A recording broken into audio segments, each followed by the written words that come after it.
What's up, everyone?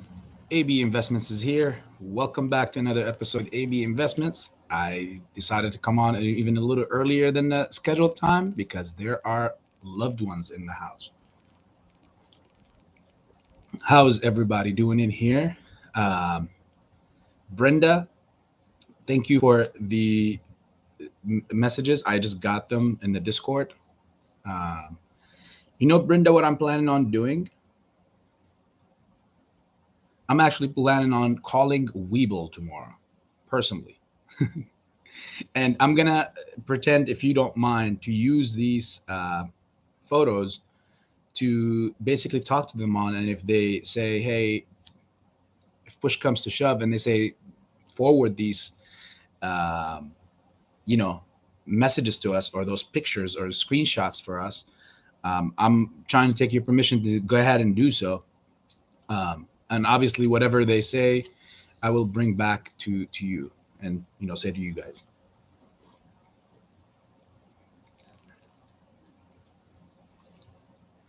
And my friend Jeffrey is first in here, mijo. How are you doing, my friend? And AV, creepy outer space music. I thought it was very fitting when I made that video. I chose the music. I chose every scene. I made that from scratch. Um, I thought it was kind of fitting to the world that we're in AMC, and eventually what's going to happen is you can see the rocket taken up, and then you know I've got a bunch of photos in there of like videos that are like representing what I feel like everybody should be thinking about. Like that guy smoking the hookah in the background. Um, the chick that's throwing the money, just nonchalant toward the end. Um, and it ends with my photo at the end. So it's kind of like you bring it back to yourself. That's just me, thinking of it. Plus, yesterday I got destroyed. Man, we stayed up until like 8 in the morning. Uh, well, at least here in the Midwest time, um, on a Discord call. It was fun. It was fun. Twice. I got in there twice. I got in there before the pre-market, and then after the pre-market, I was up anyways. So I got back on there, and I'll say it's very interesting. It was fun. Pantheon, it was a pleasure. I'm looking forward to Saturday, actually. There was a few interesting characters that came in. Pam, thank you so much for setting that up. That was beautiful. Um, so yeah, there was a few interesting character. I was glad that I walked into it. I walked out with a bunch of more friends. Adrian, it was a pleasure to finally hear you and speak to you. If you don't know who Jorge Masvidal is, he's a UFC fighter. Bobby, it was a pleasure. Uh, Wolfie, it was a pleasure. And a few other people. Like I said, it was a pleasure. Coiled again, it was a pleasure, even though she's not here yet. So, all right, it's all good. You're in the house, so it's definitely all good. You got the Chi Town hat on. What's going on, bro? You should have seen the first one I had on first. It was the Bulls. In fact, where is it? Let me see if I can grab it. Don't worry, no supporting to either. I just love the teams.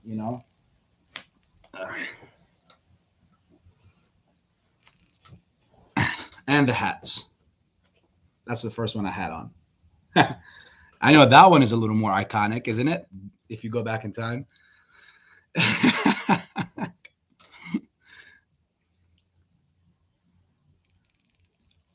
Pokes, I started working night shifts again last month, so glad you and Pantheon make live streams at your respective time slots. Well, I'm very, very honored that you're here in general. Angel is in the house. What's up, my friend? It's been a minute. How are you doing?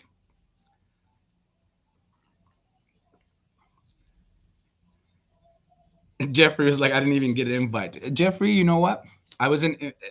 I don't even think I was invited. I was just looking, and I was in the Discord of Pam, and I saw it, so I heckled her for it to get in. Um, I think it's fair. I think it's even. You were in the first one that I wasn't in or invited to. So no, actually, I was invited to, but I just didn't. We didn't have the same Discord, me and Pam, and all that stuff. So it's even now. I didn't set it up, Jeffrey. I'm just messing with you, bro. There's more to come. Obviously, it was fun. Um, they came up with a name for it too. It was an awesome experience. For me, it still feels like one of those Skip and Shannon shows where, or or the hot take I was telling them yesterday. Part of the conversation we were talking, it's all real. It's all real. There's no left and right, and this is not financial advice, so I gotta watch out what I'm saying. Oh my god, it was real. I think they call that being a peeping tom. Well, I was Tom for once in my life. GF Nicole, how are you, my friend? So yeah, I today surprisingly I slipped all through the market, believe it or not, from open to close. I just witnessed the pre-market. That's it. Did a couple of trades here and there. Went to sleep after we got off the call. And then I kept waking up like periodically. I'll look at the market. I saw what he's doing, and then I'll go back to sleep. It was the first in a long time where I am not, watching and seeing what's happening with everything. Um,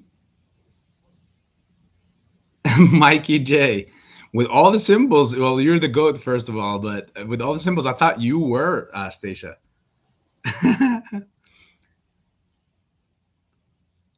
So what?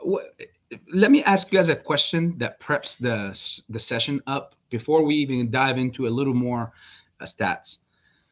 Do you guys think that yesterday's BBIG situation, which was until now still off the chain, do you guys think that that situation, when it happened and it was announced, do you guys really think that it was real sellers, people that were selling, that made that 15% dive or that 12% dive initially at that time? Like, you guys are buying that?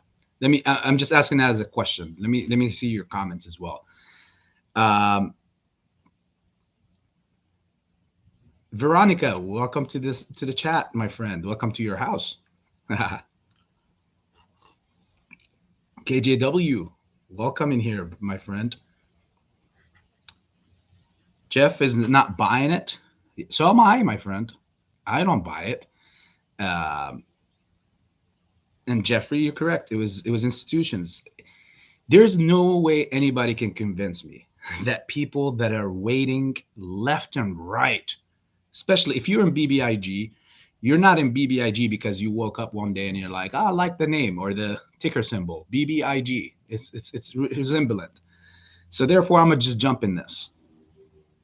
I'm pretty sure that's not the case. So most people that got in onto BBIG knew what they were in the same time now with terms to be obviously determined, hopefully not rechanged again.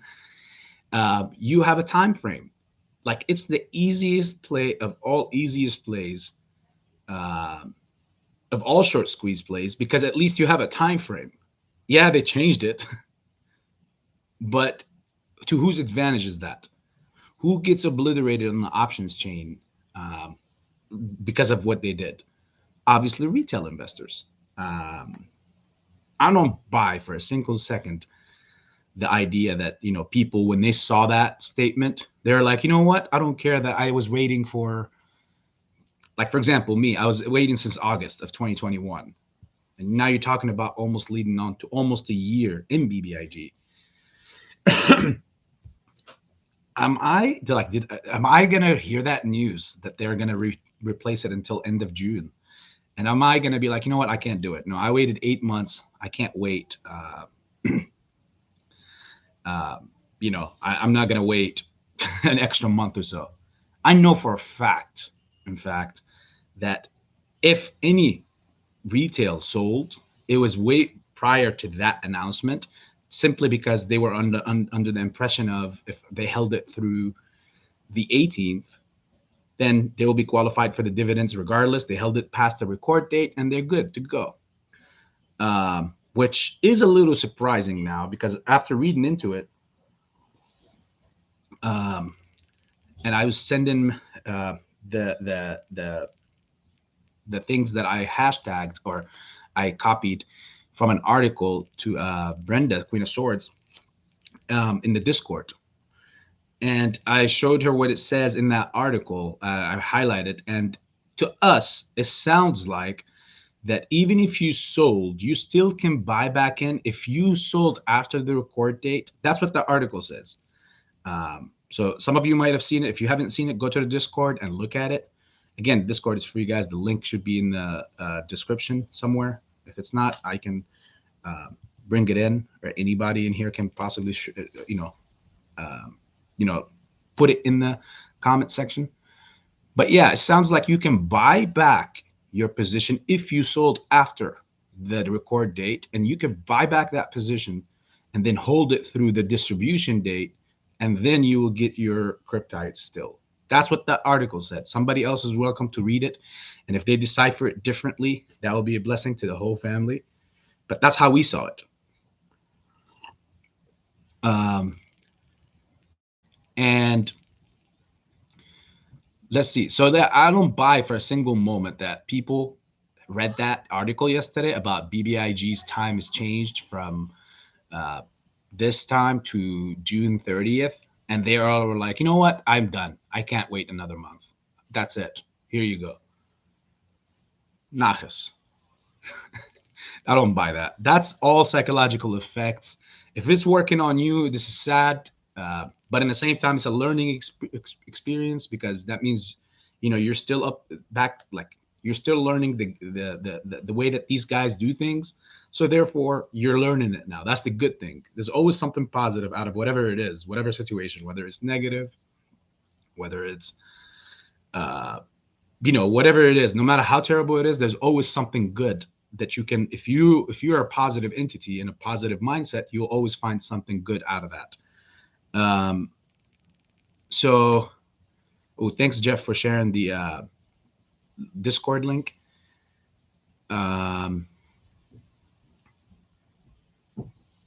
And yep, see, Jeff not buying it. Jeffrey not buying it. Institutions. Hides hedge fund manipulation. Exactly. Making it seem like it's from the company, but really we know that who's pulling the strings here. We got something interesting to talk about too. What's up, Redwan? Welcome in here. And Tiny Investor, how are you been, my friend? Tiny Investor is the original of all original dons in the house. How are you, my friend? And Veronica is not buying it. You see, we all are not buying this crap. There's no way that if retail is only at most 30% of the market and every single retail investor was in BBIG and sold. Yeah, right? Good one, Jeffrey. One day we should have a Discord where we talk about making money with options in the pre-market. Mikey, it's a good idea. The thing is with options,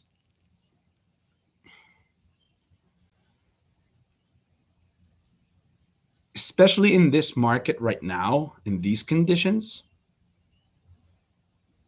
it's a day-to-day kind of situation, especially for me, speaking for me. Like if I'm doing any option, it's going to be looking throughout the day. If I stumble upon a good opportunity, I'll jump in it, but I'll most likely be exiting right away, right there and then, because the markets are very volatile. You see one day everything is down, one day everything is up, one day everything is up, and then next thing you know, you get one big red day that covers up for the past two greens. So yes, it's a good idea, but like I said, if it's still something new, especially for you, Mikey, I would say continue to get the tips that we have in the Discord that we just show and market, and then um, possibly down the line after the markets kind of change a bit, I want to say at least we know what's happening, whether it's all going to be puts that we buy puts and just left and right, because that's more safe these days than the calls, as we can all see. Um, but we're also very, very close on what's happening with our favorite stock. You know, we're in that term because something has to give. We have never been at 3.5, almost 3.7 days to cover. That's a record. Even June of 2021 wasn't like this. We never had borrowed shares of the equivalence of 167 million. Just yesterday, it was 162 or 163. That's one day later, it's 167 million shares on loan. The accumulation is weird, crazy. Um, Cost to borrow has climbed up to 5%. I mean, even that is still laughable, but that's way more than we ever even seen before. We were used to that 1.3 and 1.7, some weird interest rate, borrow fees. Um, so we're in very special times, and I think that, especially Mikey, and this is from the heart. Like I would say for sure, uh, if there is a conversation about it in the Discord, I will dabble with and I will join. Um, but as far as like to just make it in this current time, it's I feel like it's dangerous times. But there is a lot still to talk about option wise, as far as in the put realm and all that kind of stuff. Remember, all it takes is for you to either have um, some of those what do they call it, triggers that you can, if you have software that you're subscribed to or you pay, and you could go ahead and just set your own triggers, and if anything falls in between that line, then you could go ahead and buy on it. And there's a lot of people that are like that out there. um, Again, to me, that's not as safe still. I like to go and see if I'm gonna go take a long option on something, which I'm not touching at all these times, especially. Um, right now, my strategy is hit and run. That's it. We just made a new term for it. Uh, Instead of saying day trading or whatever, we'll call it hit and run. That's my style. Walk away with some and then constant, because I have a different mission. My mission is to constantly keep accumulating more of what I think is going to be crazy historic. After that, every scale is going to be balanced after this equation. So we'll see what happened, but we'll talk about more, Mikey, in the Discord.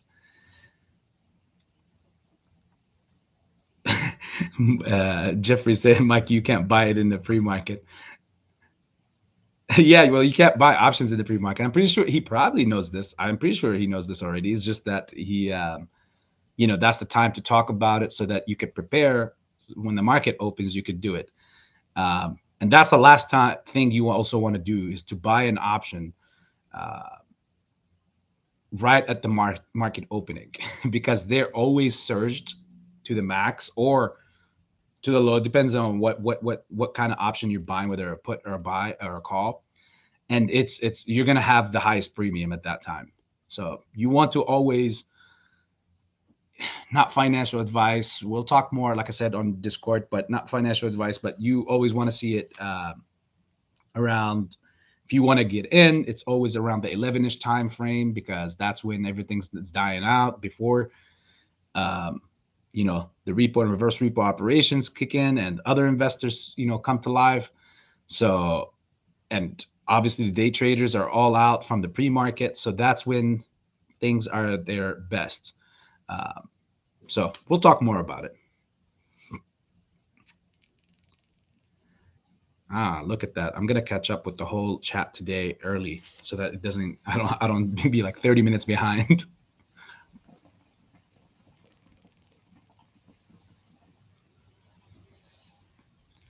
Okay, don't have extra cash to play with options right now, but after squeeze, I want to turn tendies into millions. That's not bad thinking. That's very good. Depending on what plate we land on, I we will see. In the Discord, we're gonna be having a lot of fun.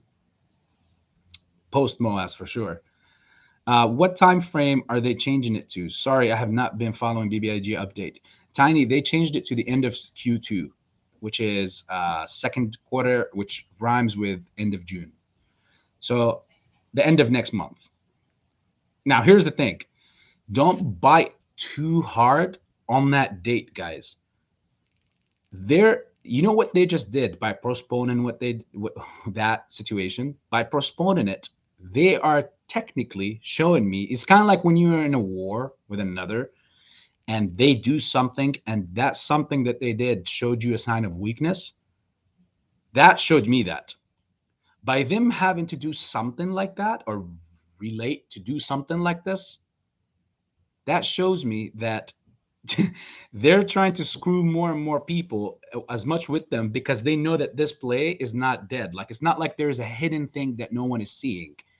Um, and they made that idea for me about the cryptide being uh, pumped and instead of bbig. And remember that theory I was saying, guys? Like I'm afraid that they would go ahead and buy or pay for the dividend and not uh, close their short positions, which again leaves them with two problems on two fronts, anyways, because they just kind of paid a certain amount just to keep this operation running, but eventually they will still have to close their crap in bbig, which when they did what they did until the end of June and pushed it until the end of Q2, showed me that showed me a lot of signs of weakness. Showed me that that's not going to be the case. It is bbig still that they're afraid of.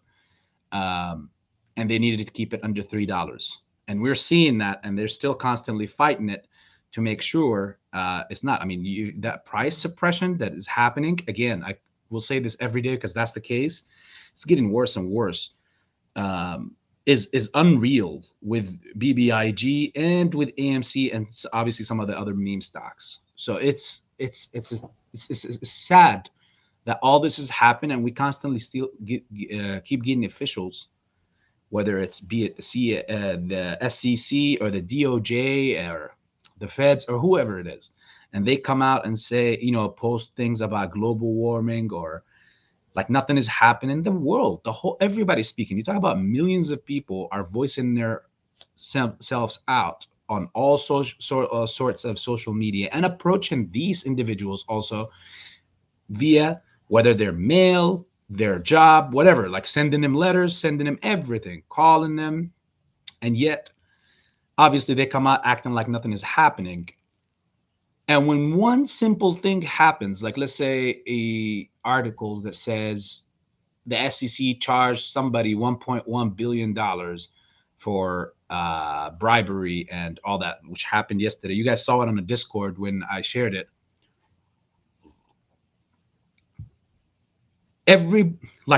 Some weird circus group comes out of nowhere. I don't know who's this. It's a bunch of people, different people, but they come out and say yes, yes, and they hail to it and everything. Like finally, the SEC is doing their job and whatnot. And it's like justice delayed is justice denied. That's just the way I see it. I'll end that rant with that statement. Justice delayed is justice denied. That's just how it is.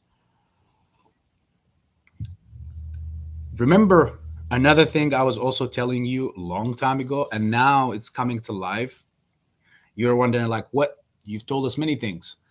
Well, that one is now everybody's talking about how Fidelity and TD Ameritrade and other brokers that everybody was switching from Robinhood and Webull and all that Moo and whatever and switching to them.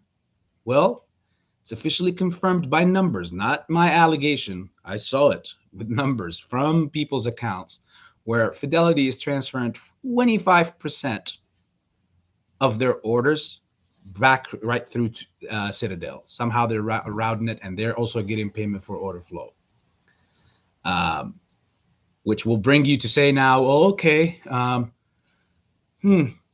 Well, some people were saying switch to DSR or DRS your shares or whatever and whatnot.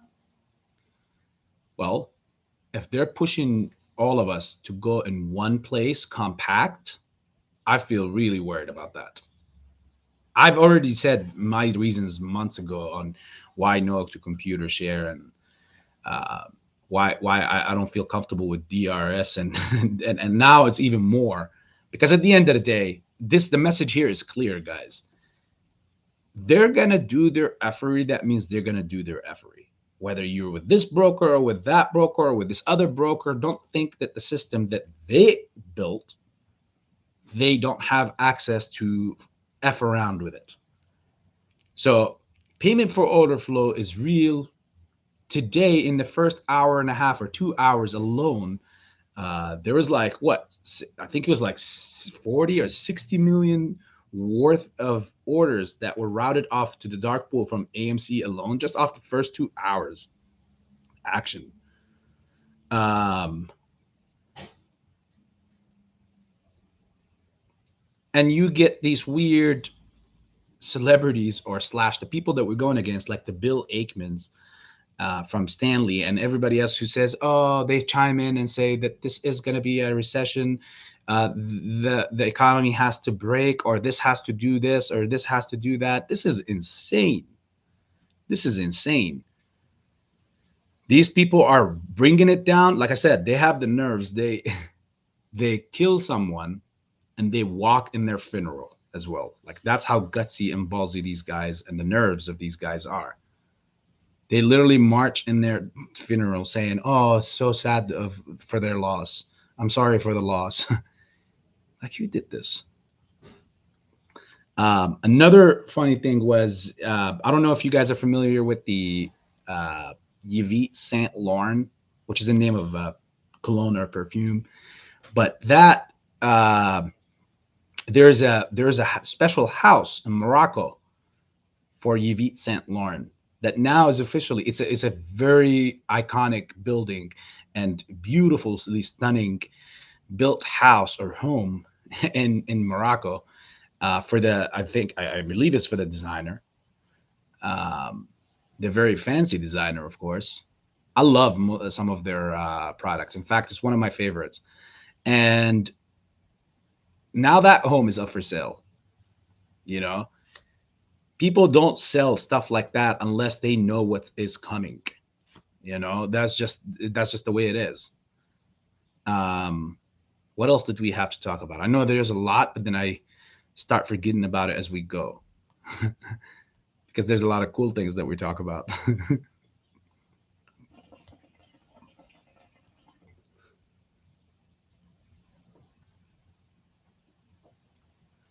it, just keep this in the back of your heads, guys.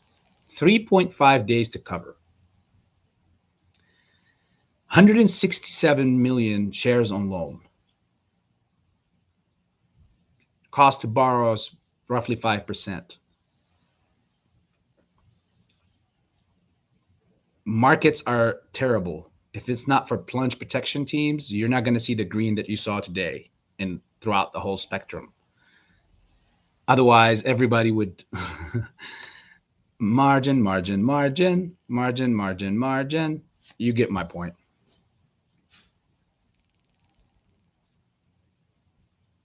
Let me ask this. Let me ask this. What do you guys think? Please put your comments here in the section because I want to know your guys' thoughts on this. What do you guys think they're doing by routing all these orders off to the dark pool? Obviously, we know it affects the price, right? So that's important. But what are they doing? Are they just going through the dark pool and then there's like a special aisle where they're just parked in it and they automatically turn into FTDs? Is that what they're doing with it? Or what do you think they're also doing with it? Is there some other cynical things that they're doing with it? Please put your comment in the section and let me basically see where your minds are at on that topic. And while you guys are doing that, I'm going to be reading some of the comments. See, that's the new style in the chat now from now on. Randall Cornett posted a good video on how the fidelity thing is a nothing burger. Um, with this type of market, you got to use the triple G method, playing options. Yep.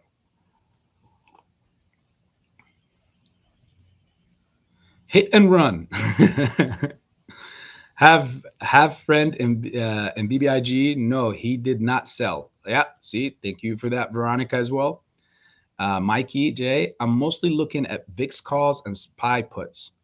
Um, that's a very good place to start, Mikey J. I mean, that's a very safe place to start as well. But you know, the premiums are not going to be cheap on those two. Um, but again, you'll see. I know you said that there is not enough liquidity for you to, you know, to go ahead and do it now. But afterwards, yeah, we're gonna have fun with in the Discord, especially afterwards. I know that we're gonna be having so much fun in the Discord because everybody is gonna be loaded, and we're gonna be like, okay, well, why not? Of course, not financial advice. Tiny said, haha, thanks AB for the shout out. I've been taking a break from the market. I'm doing okay. I'm glad to hear this. Now I can go to sleep at night for sure. You've been missed, you know, Tiny.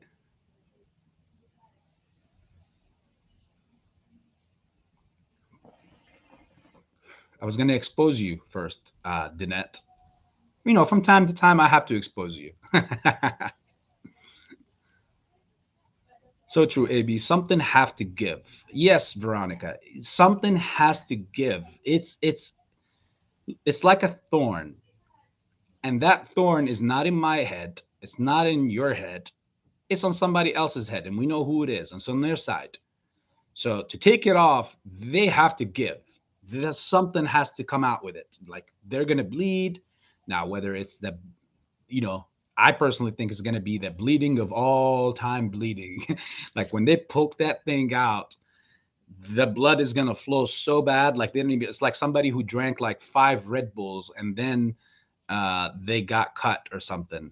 Good luck stopping that blood flow. And that's what I see. So I'm resembling that, like that image with their market holdings.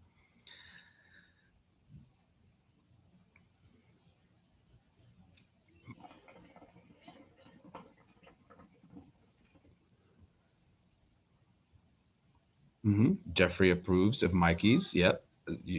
Jeffrey as well. Hanzo, how are you doing, my friend? Hopefully all is well.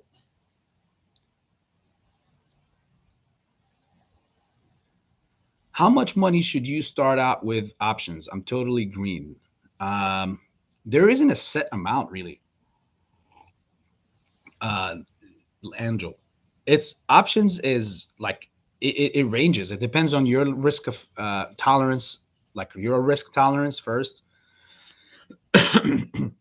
That's one. Two, what at some point your biggest enemy in options is greed. I'll tell you that. Here's how. When options begin to form some sort of, when you begin to form some sort of rhythm, and you're okay, you're getting what's happening with options, whether puts, calls, other strangles, straddles, whatever, iron, whatever method. Once you begin to understand them and you get form some sort of rhythm, your biggest enemy at that point becomes greed and sometimes the overconfidence, even though that shouldn't be something that hurts, but yes, it can. Because most people don't know, or it's not that they don't know, they don't walk in and they see the numbers. Like, for example, you could have 10 or 20 option calls on a play, and it moves up $1. And sometimes because of the, let's say the nature of that play is like the volatility is crazy. So you're with every few pennies, it's going up. Every 10, 20 cents is going up. You're looking at your earnings and you're like, wow, like Go. I just want to see this much. I just want to see this much. And then greed takes over the whole equation. And that's when suddenly, when things starts going down, you sometimes hold thinking that, no, I saw that. Can I just please get that number back? And that's, again, this is a mistake for most, I would say, beginners in that realm. Because after you form some rhythm trading options, even then, greed becomes your worst enemy, you yourself. That's it. Because you have to know when is it your time to leave. You got to walk in on that play saying, hey, 1, 2, 3. If this happens, I'm taking this much and I'm leaving. Have your levels ready, have all that stuff. And that's it. Doesn't matter how much further it goes up after or how much lower after. It doesn't matter. You got yours, you ate, and now you go on to the next part or phase in your life, or next play, in other words. So you want to make sure that you that in the back of your head where, hey, you have to know when enough is enough or when is it your time to leave. Again, it's all about risk tolerance. Everybody's is different.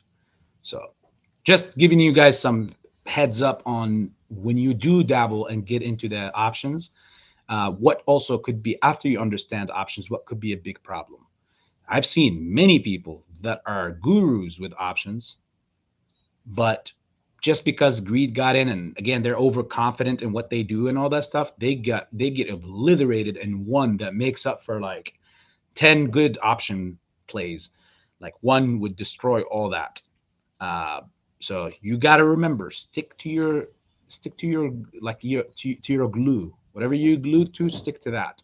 Whatever is working, stick to that. Once you get it, make sure you understand your in and out and what's that going to be like. I'm not telling you to get out as soon as you make $1, but I'm also telling you to make sure you understand. I mean, sometimes $1 in the pocket is better than $500 loss, right?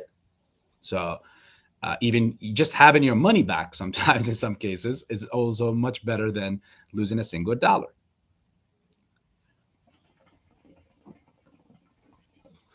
Folks, where's the Discord link? They posted, I'm pretty sure. Thank you, Jeffrey and Mike, Mikey J. Appreciate you guys. Um, NFA, not financial advice. I opened UVXY all option for less than $30. Yep. So you can see, Angel, Mikey just confirmed also to you with that question that there's really no set amount. It's kind of like, because options at the end of the day, okay, a lot of people call it gambling. In my opinion, I don't think it's gambling. If you know what you're doing, it's a very good leverage to your portfolio. People who understand how to play options, um, it's you could use it as a leverage, and that's just buying.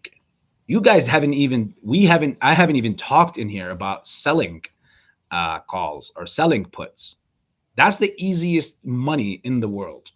I stay away from it and I don't explain much about it because I know there's some twisted people out there that are going to do it with AMC and GME. I know that.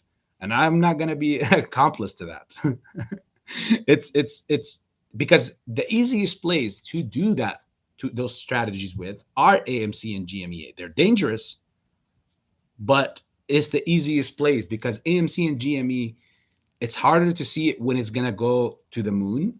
It's been a year and a half, of course, over, but it's much easier to see it go down when it's at a high certain level. Like when it's in the 30s and the 40s every time in the past year and a half, so many people were and I know this because I see the options chain, were selling way out of the money calls, knowing where people were going to jump on them because the hype is there. Yes, you don't make as much as the person who's buying the option if they're making money, but in the same time, when they lose that option, you make all that premium that they paid. So if you got what you would call, in some cases, a YOLOer who don't understand much about options and comes in and you write a lot of out of the money calls and you sell them, you dump them, and they come and scoop them up. Let's say the person buys 100 or 200 out of the money calls and they all go to zero, even if you paid $10 for each. And again, that's if You pay $10 for each one of those options. 10 times 200, that's $2,000 that the person that wrote the calls just made, just off of premium, right? And mind you, they have the shares. They wrote that because you got to back it up with something. You can't just, unless you're naked writing the calls, and that's a major, like that's very risky on both ends. Your end on the person who's buying it, if it checks out, you're going to obliterate someone completely out of the ether. If they are correct, then no harm, no done. They basically naked shorted the stock in other words, but by selling out of the money calls or puts, whatever seems to be most likely, basically. And then when they do that, they make all the premium when the expiration date comes and it's above. Again, since it's way out of the money, there's no exercising that's going to happen, and you lose all the premium, making it all going back straight to that person's pocket. A lot of people are doing that. I don't shed a lot of light on it because it's not going to do good when you do that. Only other people, like you're gonna have some weird creators that's gonna start pushing. If they understand that idea, they're gonna start pushing that. I know some creators, and I'm pretty sure some of you guys are already forming some ideas on which creators will start doing such thing. But it is out there, and that could be really detrimental to the movement. um, so yeah, I don't explain it, but that's the safest and the least risky even, but it makes the most money over a whole year spectrum. Like, but that makes sense when you really have your money, you're out of the MOAS. Now, that's why I said there's a lot of fun that we could have on the Discord, because then and only then will you be able to enjoy and have so much fun with what's going to happen. Because after the MOAS, I feel like at that point everything's gonna be slammed, and people are gonna keep thinking. There's gonna always be that crowd. Obviously, FOMO is gonna jump in, like, "Hey, we missed out." Like, okay, we're gonna catch the next play. You guys will already be loaded, and somewhere on a Caribbean or some island, and you're gonna be doing some things on your phone right before as you're drinking, taking a sip of your cocktail, and before you go right back into the ocean or to the pool, you just submit a call. Like, you just submit an order to sell and write and sell like a bunch of out of the money puts or calls. Um, Only, unfortunately, for somebody else to come and gobble them up, and you make the premiums on it. Next thing you know, your whole vacation is paid for, courtesy of the idiot that purchased those calls or puts. Um, we have a lot to talk about. We have a lot to talk about, guys. It's crazy. Okay, and I know how that whole thing worked, because again, in June of 2021, like on that run up, I explained a few times before to many of you, like my biggest come up was on those calls on AMC back in June. Like when it ran up to that 74, that was my biggest come up as far as one big transaction in once. Like in one given day, there was like, on the kind of amount of calls and the dates that I had them on and everything. Uh, like you will lose your mind just looking at like what one day action did. You know, it's crazy, right? Now I'm not trying to hype and encourage people, but at the same time, I'm not trying to discourage you, because it is a way of making money, unlimited money. Uh, Obviously, it's way more money than stock, but at the end of the day, stock is the way to go, because once you have money, similar to what you're going to get from the MOAS, you do not need to go out on a limb and risk losing everything. Because at least with stock, there's no risk of it unless it goes completely to zero. You're most likely going to get your money back, or if you hold money back, whatever, eventually it comes back, you get your money back, or at worst, you get half of your money back. And options, if it doesn't meet all the above the break even, the strike price, then there's no exercising. And if there's no break even meeting, that means you don't also make the money. Um, you're screwed. You know, so it's pointless. But there's ways. There's ways. everything in its time is beautiful. Everything is in its time is beautiful in this right time. So we'll see. We'll see as things go. We have the Discord. More and more people are jumping in it. Great pictures and ideas are being shared. So, but just watch out.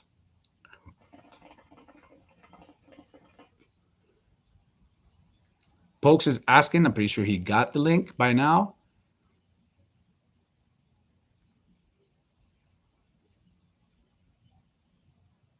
We have the right to a speedy trial, the Sixth Amendment. Yeah, unfortunately, try saying that in the stock market. That was my point, folks. Is like, justice denied is justice delayed is justice denied, basically. What platform should I use for options? There's many, Angel. Um, and I'm not going to be afraid to say this to you or anything, but yeah, Webull is a good one. Webull is in the process of also adding the over the counter trading securities.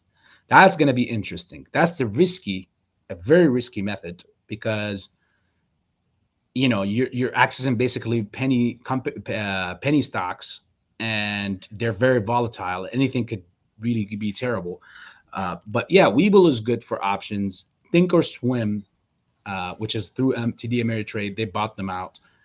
Um, the story of it was is two or three guys that were really cool, and apparently they made their own app, which is the Thinkorswim, and it was so good that TD Ameritrade came and bought them out for like $2 or $3 billion and bought the application and the company, and they made those three or two guys. I might be wrong with which one it is, whether it's two guys or three guys, but I know it's one of the two, and they are head running that company still. So they're running Thinkorswim, but they're purchased out and they became billionaires from TD Ameritrade.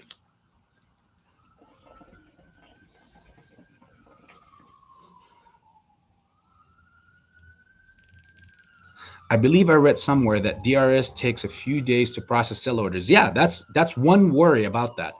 So imagine if you're like, oh yeah, I'm protected. All my shares are been routed to the IEX and all that stuff. And the problem is, then why with all those people, was a big amount of number, like a big amount of people that DRS their shares.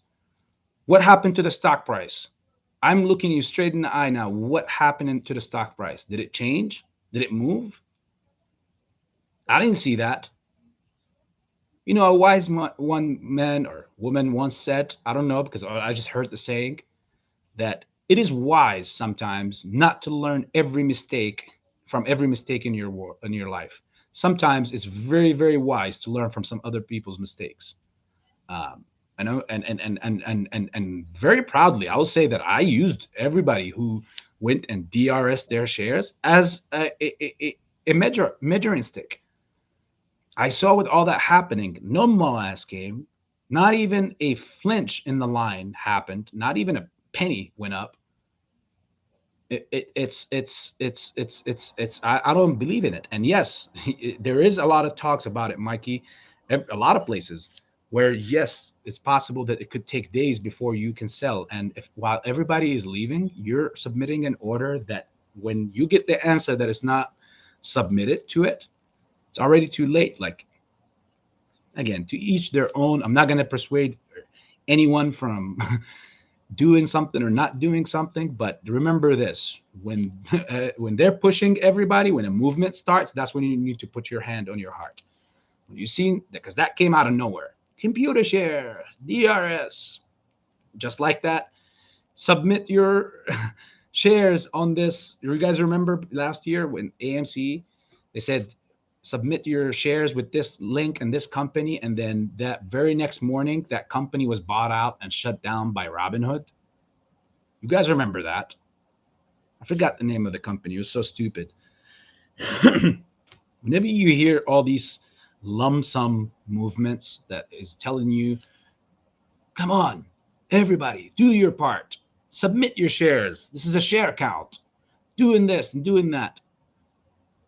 You're only at that point. Now I'm coming to a point to understand that you're only exposing yourself and what you have to the forces on the other side, because this intel is being documented When you submit that you, for example, have 8,000 shares, and now you submitted it somewhere, and yeah, you you did whatever. Excuse me. Who do you think is going to look at that, especially after that the company was bought up and gobbled and disposed of the next day by Robinhood? Clearly, that all that intel was worth millions of dollars from the other side. The other side paid millions of dollars, to believe me, to get access to all that intel. You're basically helping put in a bullseye target on your back or on your forehead, whatever you want, to them. I'm not saying you're all screwed, but when you participate in things like this, or when you hear things like this, you always don't want to be one of the first people to react. The people that react first are always the people that are written, the examples are written off of or on. So it's not always good to learn mistakes through every mistake you have in life. That's dumb. It's scientifically impossible. Anyways, like if you have to understand why hardcore drugs are bad for you, and you go and you experience it to have to understand why, then um, I'm sorry that the way you were brought up was not very careful, and they did not really spend enough time into you. And that's not a knock on you. That's why I'm saying the word I'm sorry. You don't need to know, you don't need to experience meth or crack to understand why it's bad for you or to learn from it. Now, kudos to all the people that did and learned from it and came up, right? But we know the overwhelming majority, when they do stuff like this, where do they end up? So, me as a person, I look at that and I say, okay, lesson learned. I don't need to do this so I can learn that lesson. Um, so yes, it's crazy, with all that DRS talk and the computer share and everything. And again, everyone always drinks from the cup that they make for themselves. It's gonna be a saying, a slogan somewhere. Brenda, Queen of Swords. So many tried to warn of DRS crap. Yeah, that's crap, man. People who were gobbling that stuff up were all either redditors, uh, and some weird movements that you don't even know. My shares are with Fidelity and TD Ameritrade. Same here, Angel. I'm with both as well. And again, you can only control what you can control. Okay, don't worry about the rest. Um, I'm sorry, but you don't know how your orders are routed no matter what broker you use. Yes, Schwab told me on a call they didn't understand what I was talking about, payment for order flow. I asked for super and he did the same. Yeah. Wow. The audacity of these people, right?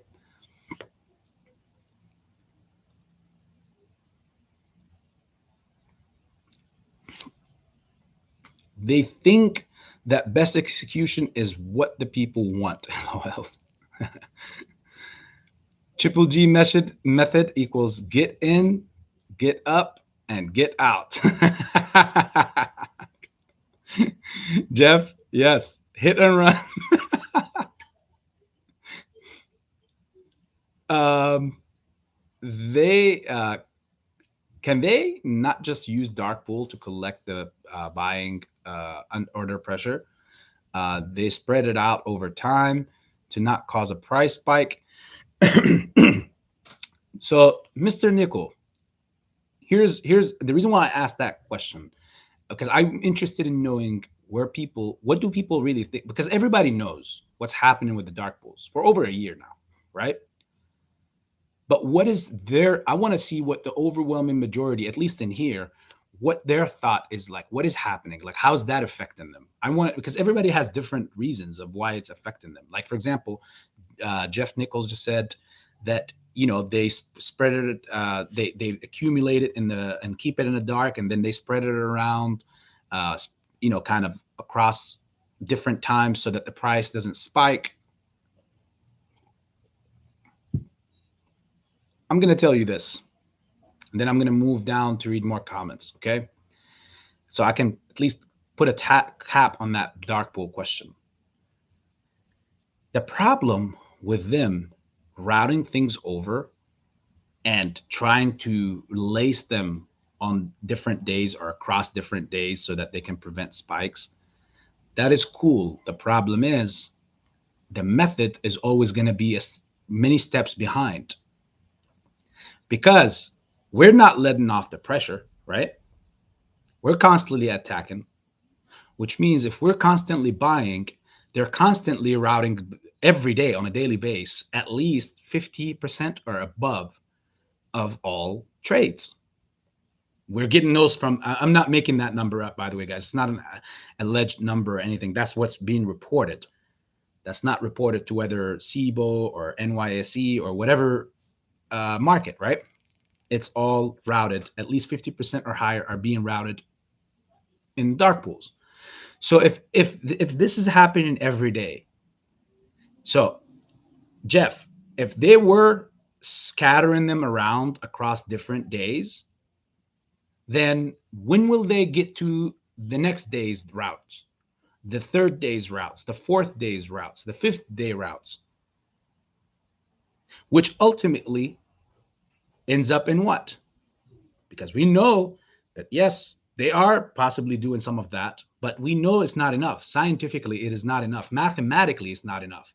There's no way you could take away some 50% or more and hide it and then try to bring it back on Thursday or Friday, because on Thursday or on that Thursday or Friday, you're also routing another 50+% into the back. So when will you ever catch up with all the routed stuff that you're hiding or shelving? The answer is FTDs. They're turned into FTDs. They become FTDs. Now, what is going to happen with these FTDs? A lot of people are saying they're not, oh, they're never going to touch those. They're not going to cover those and whatnot. They don't need to, because the way that they're going to be covered for is naturally as things are going. When MOAS takes its place and everything moves up, people, those FTDs are orders that technically are shelved on their end. They know that. But to you, you could be one of those people that purchased some of those orders. You, me, everyone else. Odds are 50% or higher, one of us is holding some of those FTDs. And guess what? When you process a sell, you don't understand. Everything is digital. You don't understand if your order or your shares were really shelved somewhere or not. They're going to deal. They're not going to send you a message saying, oh, this is one of the FTDs in our catalog or in aisle 25. So therefore, you can't process the sell until we move it from the FTD aisle. They're not going to, legally, they can't do that. So what is going to happen is that naturally, when you go ahead and sell, they know yours was an FTD, but they'll just keep it on the hush hush. You go and sell. Again, this is not financial advice, guys. You go ahead and sell. They will buy it out. It's all about paying. And once they buy it, they take that. And that's in my humble opinion, guys. And somebody else could have different outtake on it, but that's my opinion. They take that, dump it, bury it with its counterparty, the sister that's in the background, that's in the aisle 25, and no one can come asking for it anymore. When some people, after the MOAS is done, come and ask, what happened to the FTDs? There's no more FTDs. What FTDs? Everybody sold. Because those FTDs are not just orders that were created from the system. Those were people that paid for shares, that got the shares, apparently, but truthfully, they didn't go and document against the stock so that the stock doesn't go up, so that they continue their charade of BS until the time is right. And when it's time to cover it, they'll pay whatever price for it. I mean, they're counting on you to possibly sell now. I mean, look at this mathematical equation. And I explained this before. If you paid once upon a time for AMC when it was in the 30s or the 40s, and now you are influenced, again, hypothetical situation here. You're influenced by some creator to go ahead and sell your shares and buy them back in a 9 because you want to save $2 or you want to win $2.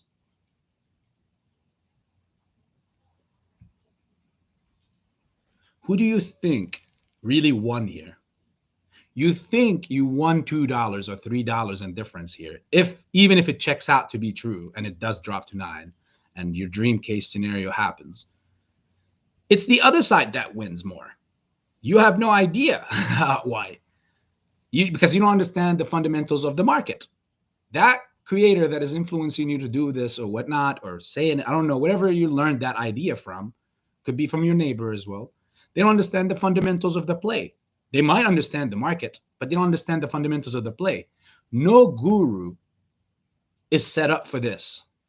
This is the first time where it happens like this. Now, similar setup has happened in the past in market recessions and dumps in the market, but it didn't happen in the form of retail that is involved in it, and it's retail that is going to benefit or get the bone at the end of the day on the other end.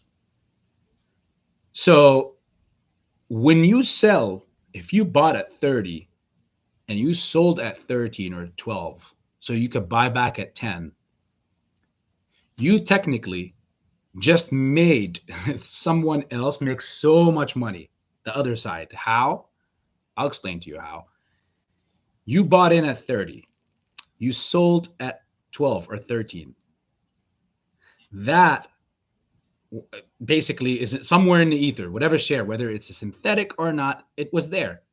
Someone was able to pocket the difference on the other side. Because by the time you sold it, they took it and that's it. They put it to bed. And they made money on it because they sold it to you for 30, some fake crap.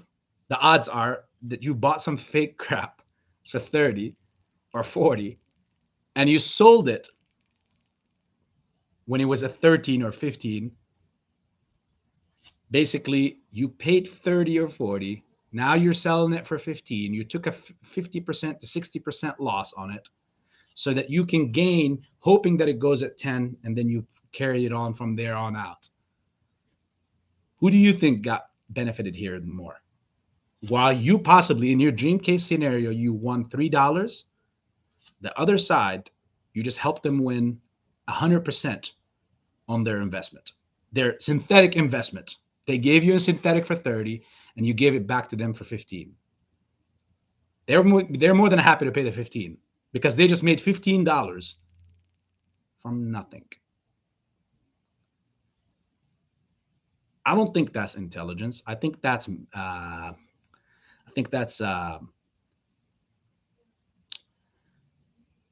foxy.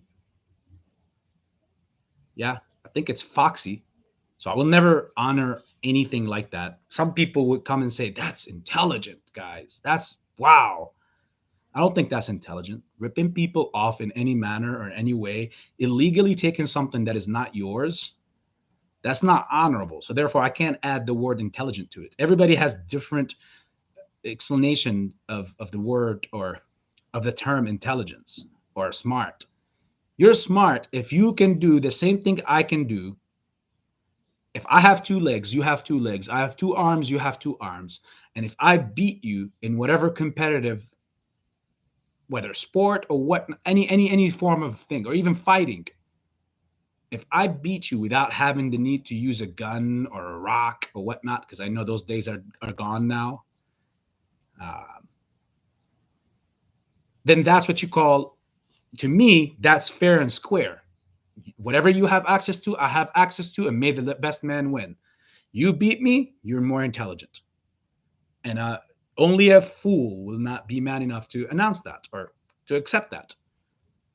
But they don't have access to that. They pull every trick that's not even in the book. They're creating new tricks as they go. All the tricks in the book, plus all this. And there are some people out there that are calling them intelligent for this. I'm calling it. I'm calling it as it is. And I think that's swindling. That's not intelligent. Again, it's everybody has a different term of these things. And it's sad. It's sad that people's people's own like, it doesn't take a genius, guys, to figure this out. I know that I'm saying some things maybe some of you have not, thought of in that demeanor or not, but it doesn't take a genius to understand body language when you feel like something is screwing you when you do something, that you just get that sixth sense and you feel it. Like, it shouldn't even be that hard when you know that you paid 30 or 25 or $40 for something, and now you're selling it, even if it was after a year. Now you're selling it for this much, like for 13 or 14, whether in your head you think that you're trying to lower your losses, and in the same time, God knows what else is going in your head. You're not thinking about, if you know there's allegations out there talking about people or the other side possibly having synthetics and nakeds, and this was the case since 2020. And if you know that stuff is out there, whether it's true or not, it is out there, which means there's no smoke without fire. That's one thing I know, and that's one thing you guys all know. If there is smoke, that means there's fire somewhere. That's just common sense in life. So if you know that stuff exists, why would the common sense move be sell now, wait for $2-3 drop, hopefully, like, and that's how hopefully too. That's your dream case scenario here. And then I will write it back up to the top. What is the top? If you were able to sell the stock at 13, only to see it drop to 10 or 11, what makes you think, even if that happens and you buy back, I personally think that you're going to be the first one to sell at $14.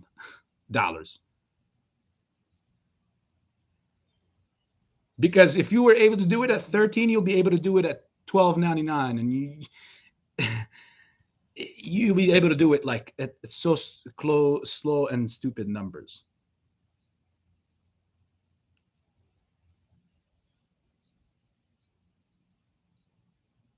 It's unbelievable. Sorry, I was reading Jeffrey's message.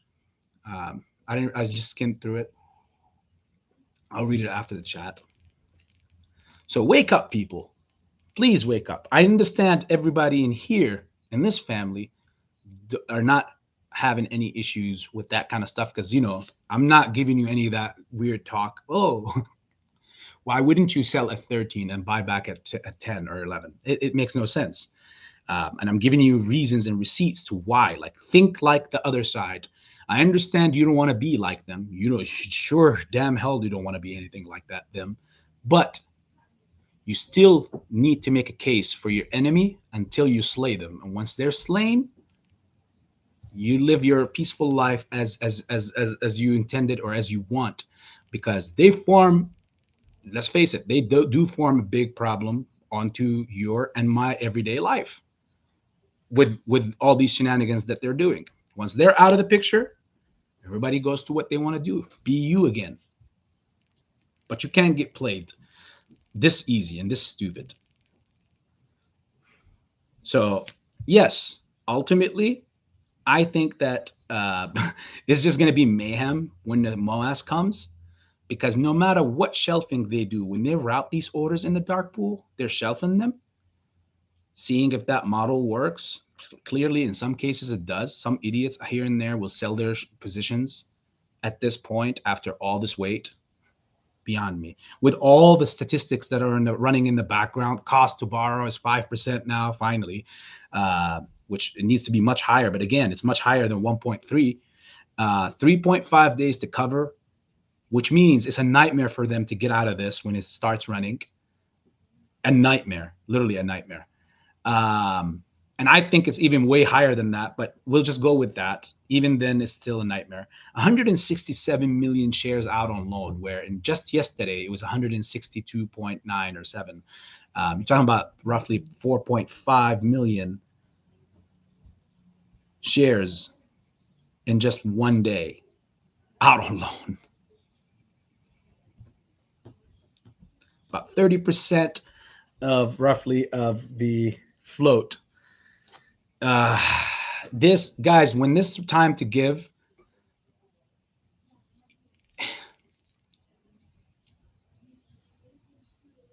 like I said, there is no way that these dark pool orders are being routed so that they can sit on the side, so they can be put back on the market when the time is right. Because again, every day they're under pressure. So whatever they're routing, it is going. It is being rerouted back to be dumped against us synthetically, or obviously whenever they're shelved, whenever the person who owns them decides to sell. That's why they're making this process drag out, hoping that many people fall along the way, because that turns into a profit for them and a burial ground for a crime on those shares that became FTDs. And when everything is all said and done, mark my words, throughout the squeeze, what's gonna make people really not believe their crap or shit or whatever is happening or whatever they're seeing is when the price is, at some point you're gonna see like the shorts have covered, but the price is constantly still going up. Like a weird surge is going to come out of nowhere, because they're going to have to answer for all that stuff. They can't bury that stuff while people are still obviously holding it. New blockchains coming down the line and all that, to adjust to all that stuff, all the dirt got to be cleaned up. Further saying, all these ghost shares will be answered to for, whether you sell it for 9, 10, 12, or you sell it for 5,000. The price ever goes there, who knows?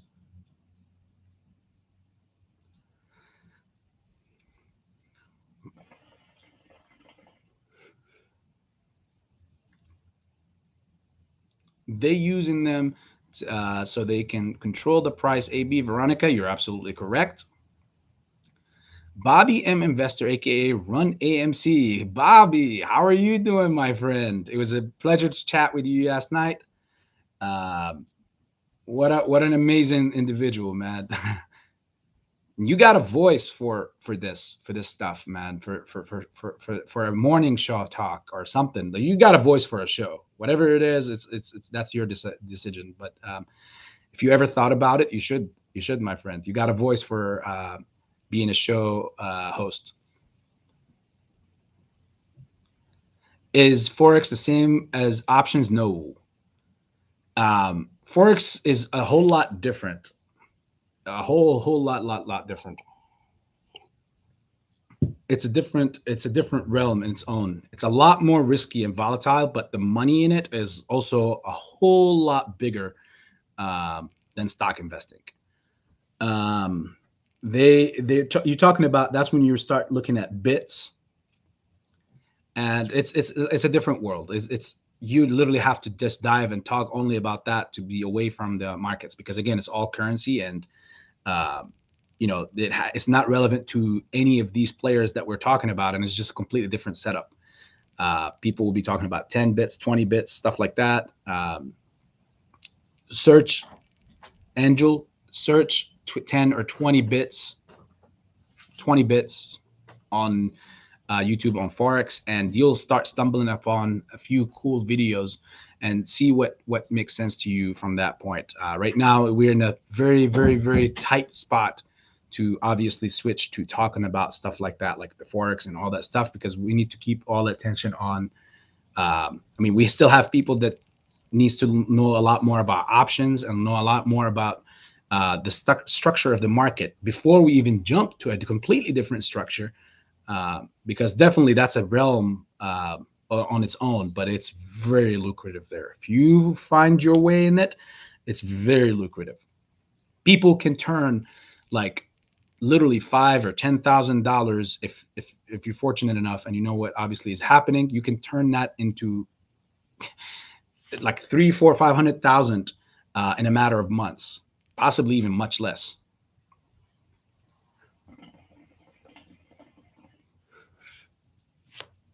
Sorry.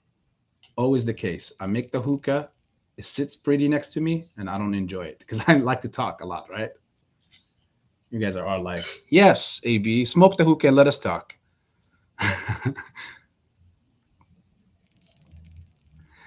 Angel, no, options are calls and puts on the regular market. A call is a contract and says you believe the stock is going to the selected strike price within the time you choose. There are 100 shares. Oh, what is the question? Oh, there was another question after the Forex one. Sorry, I didn't see it, Angel. Is Bitcoin a good option play? No, there's no option play on that. You can short Bitcoin, but again, we don't like that word, right? So, and I believe Jeff also answered it good. Thank you, Jeff. I need extra plays later. Oh, don't worry. You have a plethora of plays after, Kim. Just hang on tight, my friend. Is let's see. Angel, okay, thank you again. This is exactly why I'm in the Discord. Well, you'll love it. Pantheon, how are you, my friend? It was a pleasure yesterday. Unfortunately, as I was saying, the first time I joined, which was before 4 o'clock, it was like at 2 in the morning or 1. It was a long, nice conversation with Bobby and Pam and Adrian Fernandez and White, Mr. White.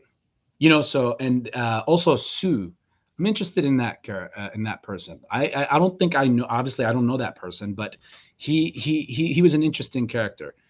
Um, but yeah, after I logged off an hour later, I did say that I might come back for after pre-market because I wanted to go and prepare for that. I came back later and you were there, but I was literally in the whole background. I was doing some trades here and there. I was listening to most of the conversations. I was getting up, making hookah, making food at that early hour, right? And I was enjoying the time.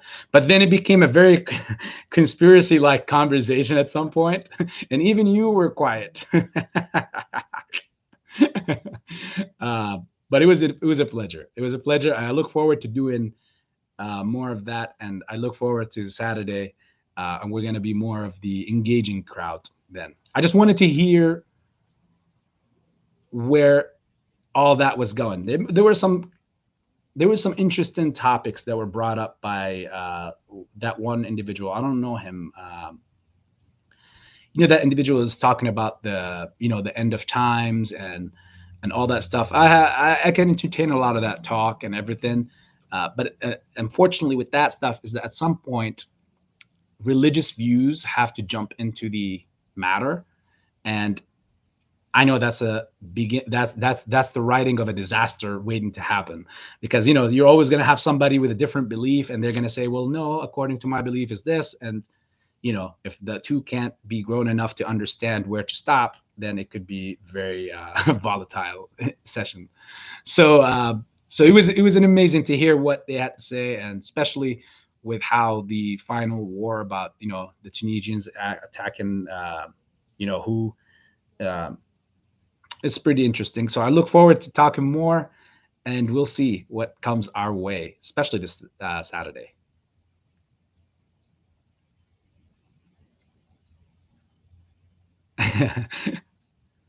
Yeah, the individual seemed obviously very quiet, smart. Like he was put together as far as like his ideas. I know he watches a lot of things.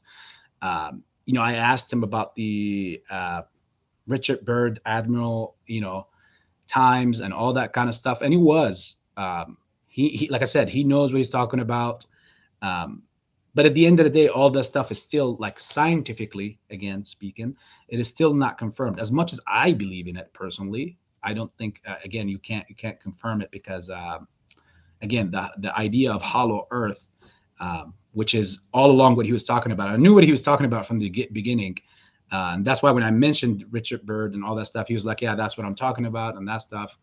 Um, it's interesting. I love those conversations, but first I need to know the people in front of me and their agenda, what they back, before I can jump into the tank with them and talk, because I want to make sure I understand your, like,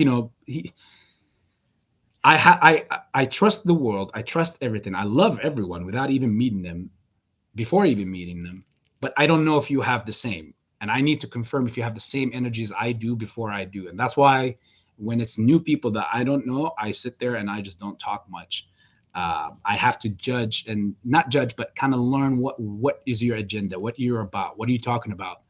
uh, before I know if you're an entity or an individual that I can let into my world, or in my brain. So or I can argue, like, conversate with, because there might be some things that could lead to a different world that none of us want to be a part of. So I like it. I love it. I know the agenda. Definitely intelligent guy. I love what's his name, Wolfie, coming in. Uh, it's just this accent with the British people, man. It's so spot on. Like it just makes you sound more smart when based on speaking, whether you are or not. And I know he is. It's just that's just cool. Like, and hearing it, because I just finished Peaky Blinders, uh, the last season, which I was almost ready to cry after, because it's one of my favorite shows. Uh, I love Tommy. I love Arthur. I don't know if there's any Peaky Blinders watchers in here, but I can't wait for that final movie to come up. That's how they want to end the show. That's what the director said. But it's one of the most beautifully well put together shows I have ever seen. They did a great job with that. All right, let's see. I skipped a little bit away and I forgot to mark it. See, Pantheon, you gave me a way to go about things like that. And here I go screwing it all up.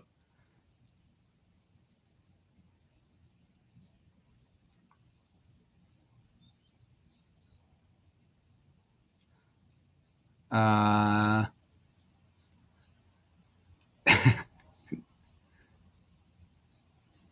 During the MOAS, I wonder what the effects of directing your trays to different locations will be. Um, as far you mean like after you sell, like directing your money from there to your banks or to pokes, or I'm sorry, I don't know what you possibly are referring to.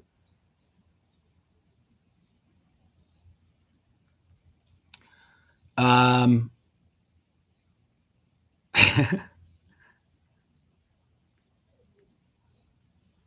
pokes, they are gonna, okay, so Jeffrey's answering, they are gonna send them to dark pools till they find all their actual shares, and then the others they'll find in a storage faculty in about 5 to 6 years under a bunch of fire ashes.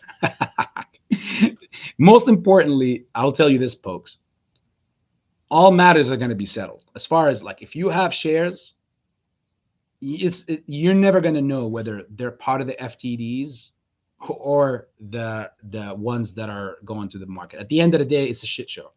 That's that, in other terms, that's what it is. When you press sell, they will cover that. They will have to. I mean, by law, they're obliged to. They have to cover that transaction if obviously the prices are met. So if like if the price is, hypothetically speaking, 15,000 a share, and you processed your sell order at 13,000 a share or 10,000 a share, and it's 15 at that time, then it will be processed. Now there's a lot of talks about market makers and brokers effing you up on if you sell non-limit, if you just sell market orders, then you will go ahead and the share hypothetically could be at 15,000 and you could just process sell, and you could be on the other side, you'll get like what is sold for 3 or 4,000 a share. How? I saw it's still even now at 15 on the screen. Well, if once by then you reach back to those people, they'll say, oh, momentarily it dropped down to that low, nanosecondly.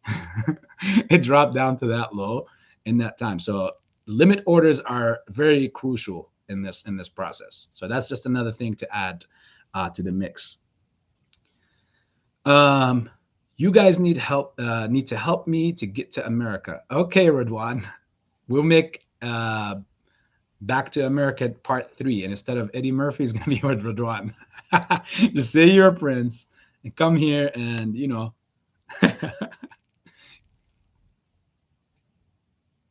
soon. Trust me, Radwan. Put it this way: with money, you're not gonna need help to go anywhere. Okay, just Hopefully that makes sense, brother.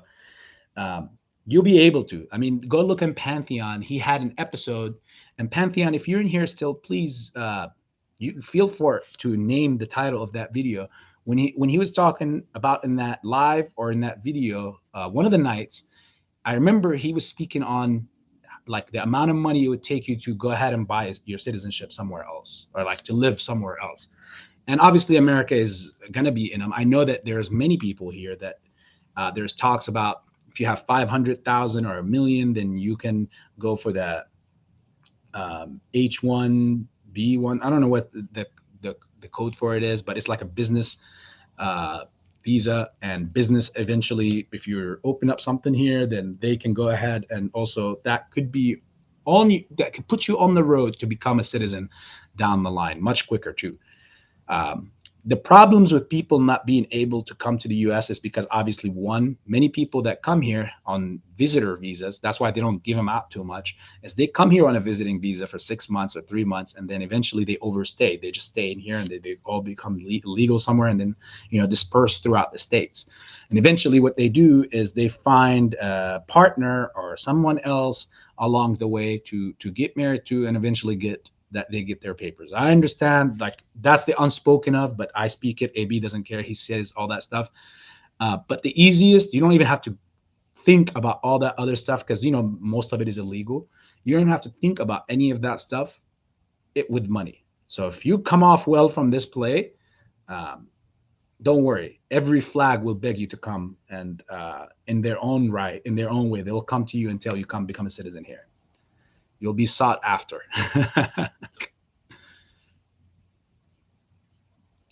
Redwan, you're in Africa or Middle East, right? No, he's in England. Great Scott. He's in London. Yep. I knew it. Brendan and Ella's Fun Adventures. How are you, my friend? Okay, let's fire away. Fire away. Pantheon, maybe I'll come to Canada. Hey, Canada is like another version of the US, and almost like lifestyle wise. Canada is amazing, and they're always trying to add. I mean, you see how big Canada is? They're always trying to add more people.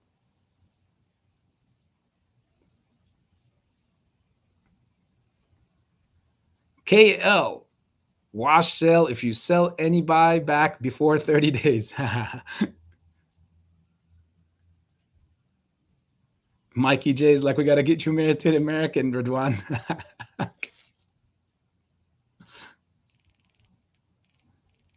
Look, Pantheon is bringing Radwan. Can you shovel coal? I might know a captain. Hey, look at that. You can introduce me to your broker, Pantheon.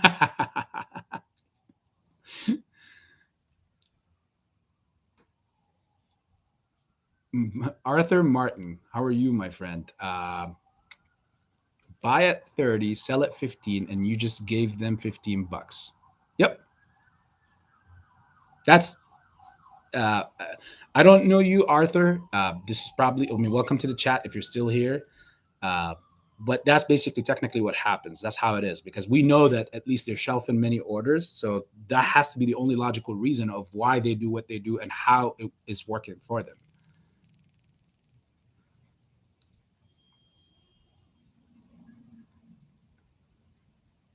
Ah, look at this. Palestini is in the house. Salam from من فلسطين إلى المعلم AB. I'm not the muallim. Sorry for some Arabic guys, for everyone else. أنا I'm the student. أنا أنا التلميذ طبعا في هاي. ومن فلسطين واو like من أنو ناحية من فلسطين؟ من أنو city? Is it Ramallah, Gaza? Where? MashaAllah. Sorry, guys, again. The gentleman was speaking in Arabic, and he was saying basically he's hi from all the way from Palestine. Um, and that's an amazing thing because, there's a lot of crazy stuff that had happened in there. And I respect everyone who lives in that area. It's whew, true warriors. Radwan can walk across border from Mexico. Kim A.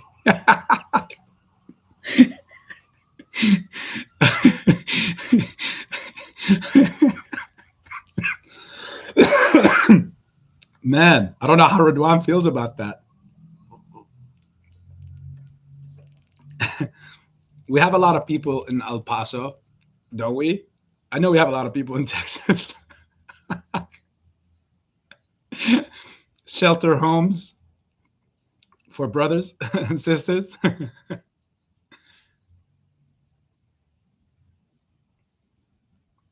um, Jeffrey, well, actually, let me see. Why is he restricted? Oh, okay, okay. Most of us are rubbing two sticks together. Heavy investment is packing a flamethrower. Ah, get out of here, Pantheon. Hey, Pantheon, you are the flamethrower.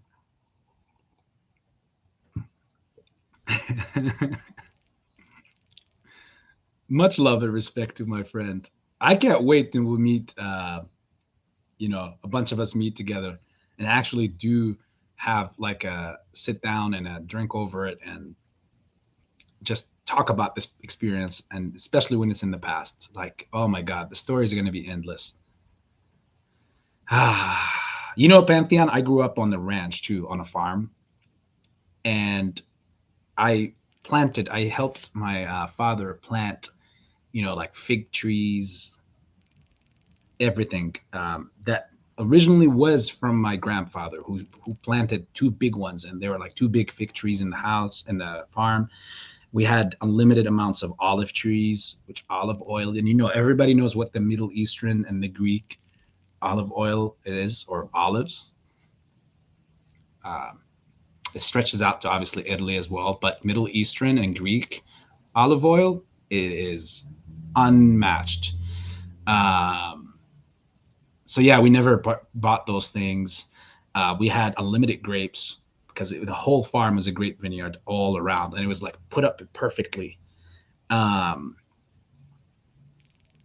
I used to love those, man. As a kid, I reminisce thinking of that. Now, the crazy story is how we had some weird people always used to, as a kid, when I was a kid, come to our house and try to convince my father to dig up our land because apparently there was some big treasure that's on the bottom of the land under our house and the farm.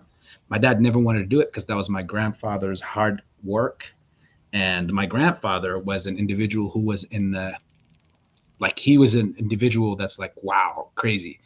Uh, on the horse, his job was being one of the personal security detail members of the King Hussein at the time, the father of King Abdullah.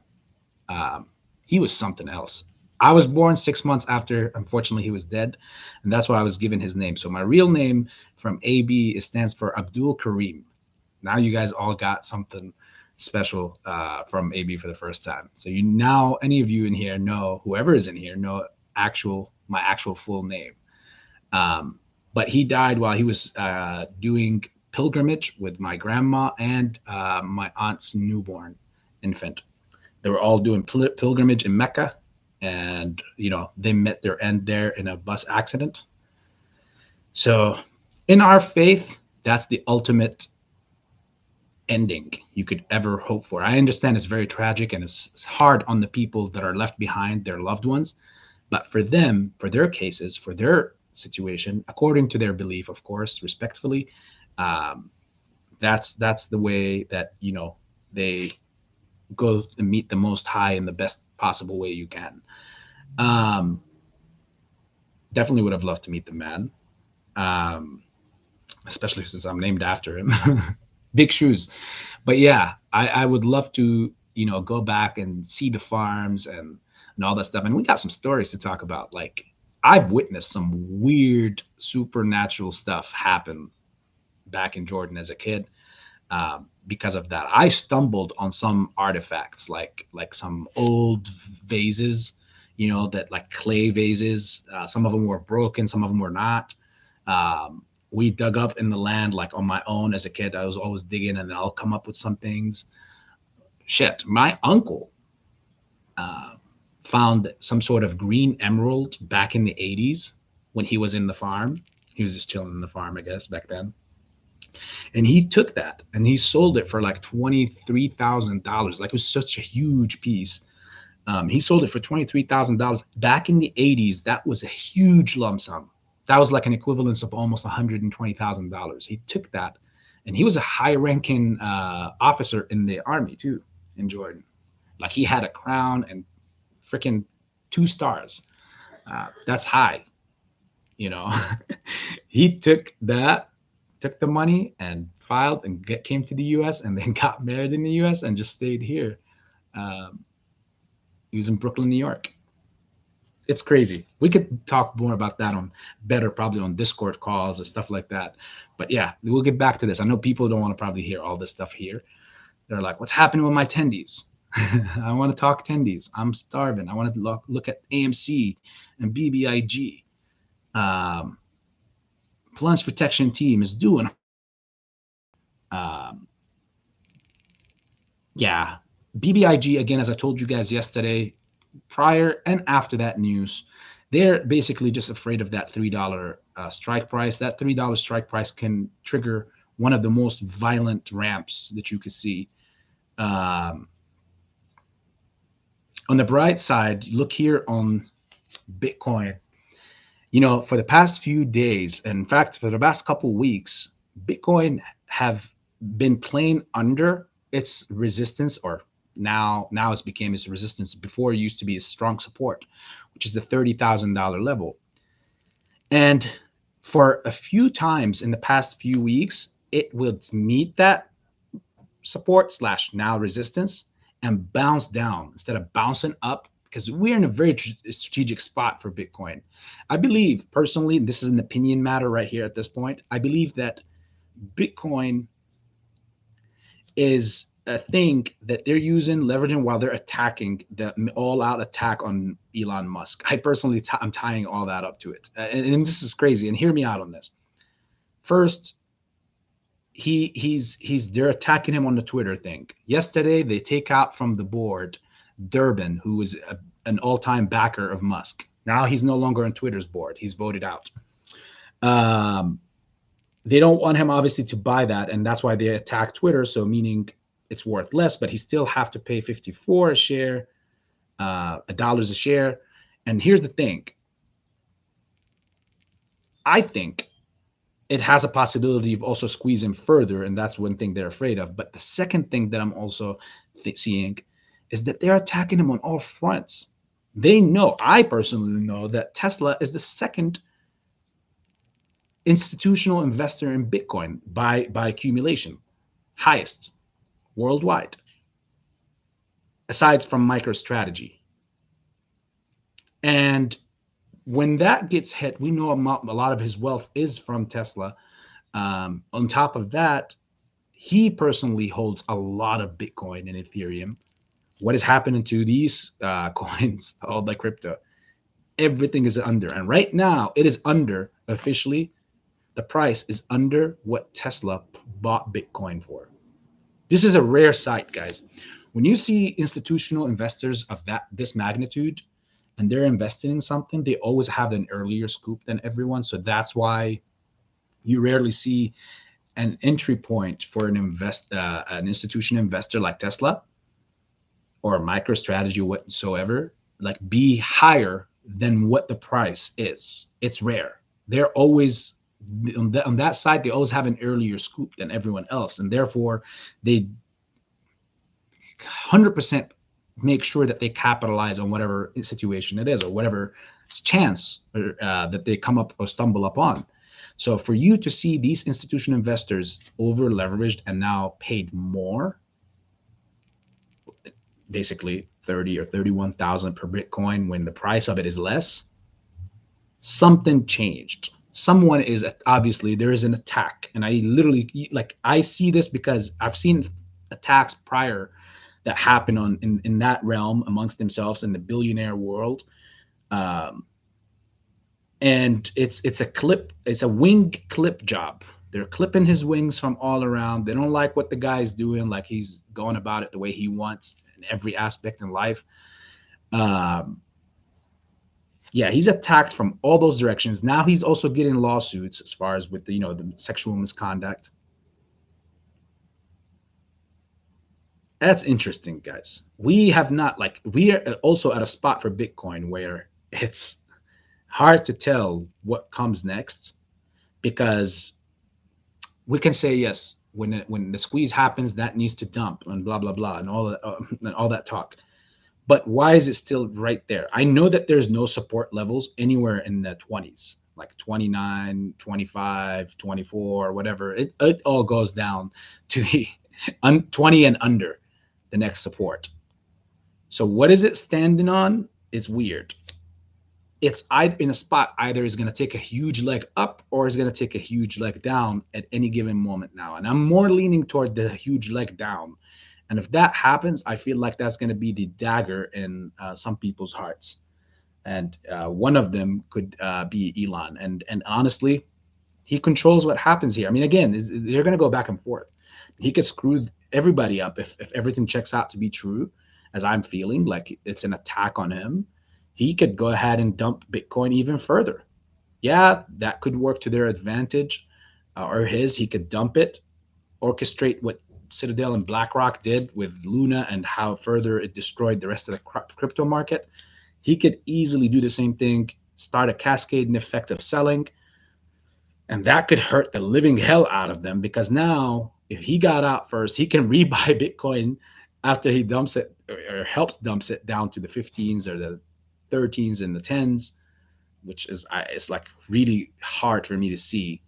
Um, but it's dangerous times because there is not that many Bitcoins left to mine. So, man, these guys are cutthroat on that world. Cutthroat. Redwan is saying very limited options trading. Yeah, it's that's London market for you. And I mean, if the London metals situation market that happened with silver was not enough, that's even more and more for you. I've seen yesterday an article that I sent, somebody have sent in the Discord, and I asked individual Pantheon. I remember like if he heard of it, but I don't think he understood the question. He just said yes, and then he followed along. But it was an article about a platform in Germany somewhere because I did see the word Frankfurt that had a big red statement that says we are restricting AMC or no longer trading. So my question was, and like, is that true? Or have anybody vetted that uh, article or that situation? Is it true that there are some or one, at least one um, brokerage that or market that is not trading AMC anymore now overseas? Brendan, thank you. You are the one who's on fire.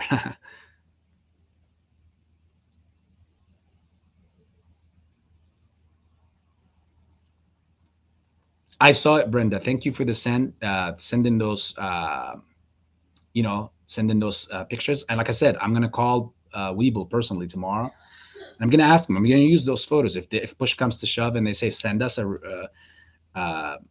pictures. I'm gonna send it to them, and I'm gonna say, it's. I'm gonna use your pictures obviously for you, but then whatever answer I get, obviously I'm gonna bring it back to you. Um,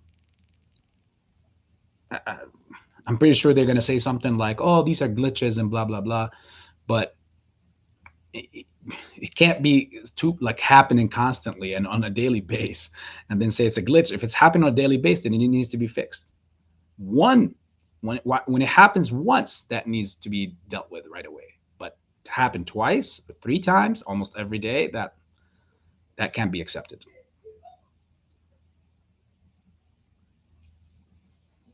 I can't wait for the grant for my grant money for my business. I'll be buying more of these sale prices. Ooh, all right, then. You go, Brendan.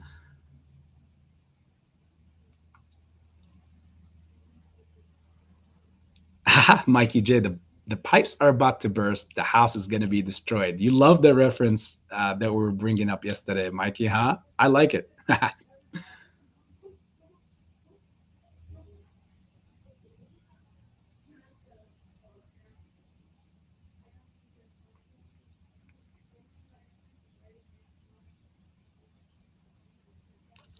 Jeffrey, the cost to borrow fee doubled again. Yep.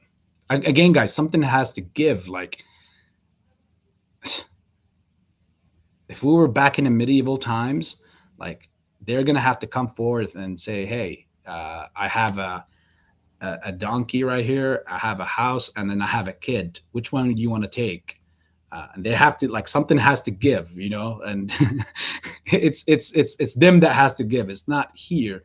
Um, my only worry from this whole play, honestly, because I don't have any worries as far as what is going to happen and how it's going to go down.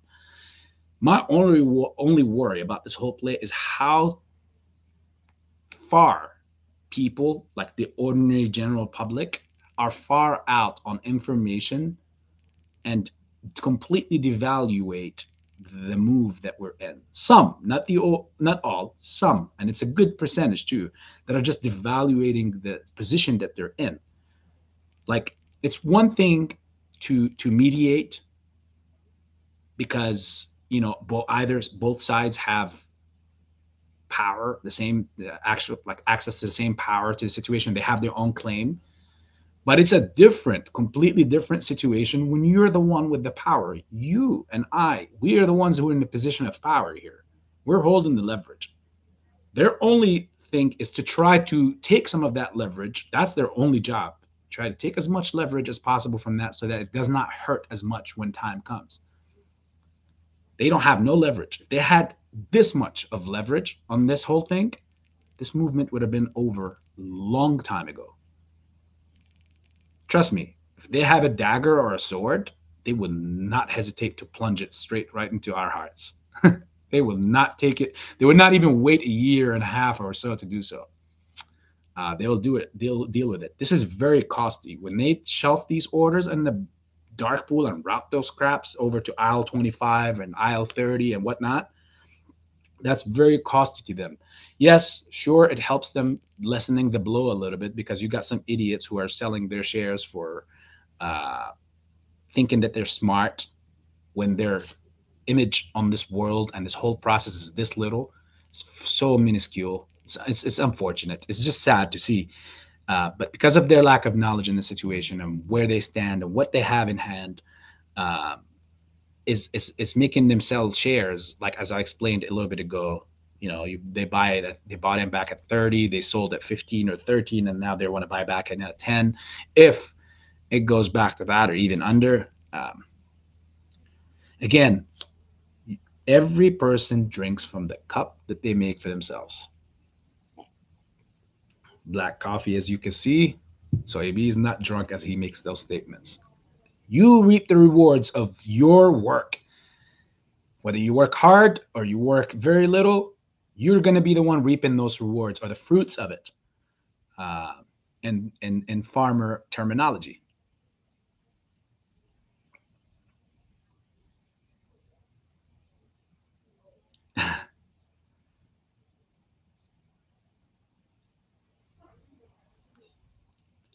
Okay, let's see.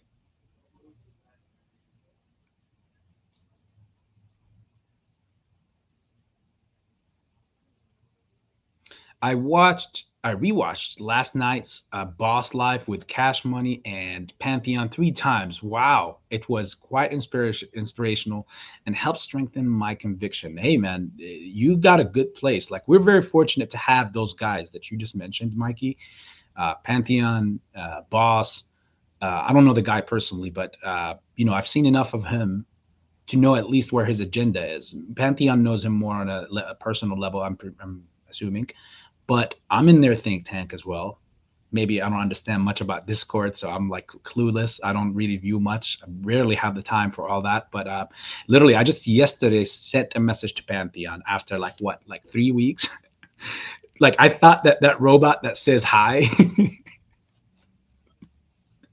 I just didn't know that there was a message before it saying hello. So again, I'm working my way through it. Sorry, guys.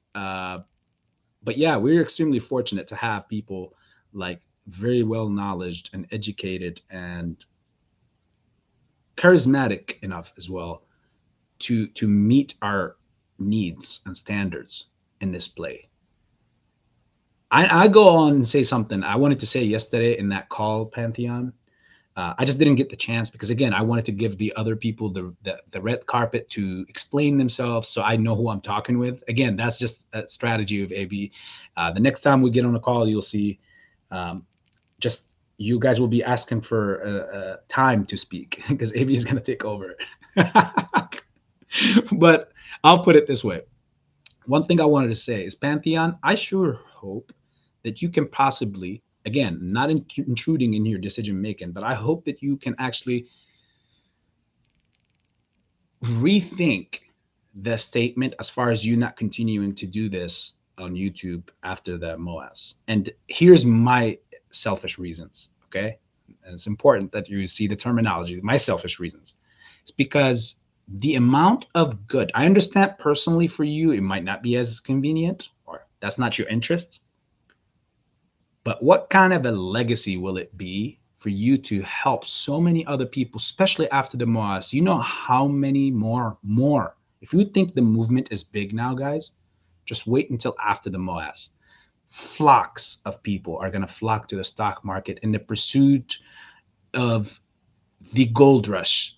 If you guys remember that time, the people that made more money were not the people who went digging for the gold. Yet it was the companies that were selling the shovels and the equipment for digging the gold. That's the ones that made more money. But again, that's a side statement, FYI. But so many people are going to flock to the stock market, and individuals like you, Pantheon, and obviously even Boss, um, would do great helping all those people and routing those people. And you guys have the charisma, and then at the same time, your radio, Pantheon. I mean, uh, it's a golden gem. It's again, this is us, the fans, speaking selfish. I know it might not be personally very something that you want to do or you have interest in doing or you even have time for, uh, but we don't choose our family. We're born into it. So you didn't choose us. You kind of got just, you stumbled up onto us now and you got to deal with it. We're family now, all of us. Um, and it's going to be very hard to, take off that band-aid or not become family anymore. And I know one thing we have alike, me and you, is majority of the people that are in your chat or whether in my chat, we're majority of them are not, we're no longer just the person that is stopping by, making a comment, get an answer to a question, and then keep it moving. As you can see, we all know each other. Like, it's rare that you stumble on someone that you do not know, even with the amount of numbers. And I know your numbers are like, you got way more followers and all that stuff. And that's not because you stumbled up onto them. No, you spoke, you came, you saw, you spoke, you made so much sense, and therefore you conquered, and rightfully so. Uh, so maybe you can rethink that after the MOAS. It's too early to speak, but maybe you can rethink that about after the MOAS.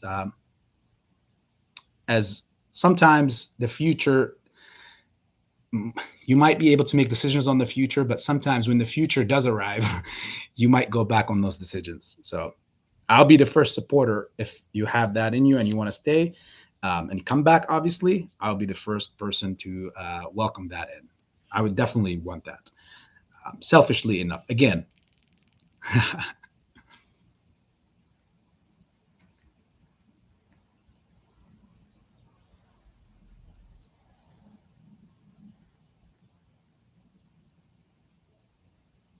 Let's see.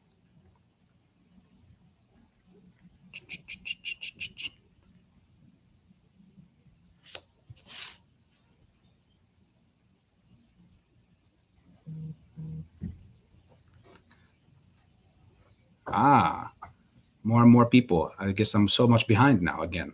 Yep, I am much behind.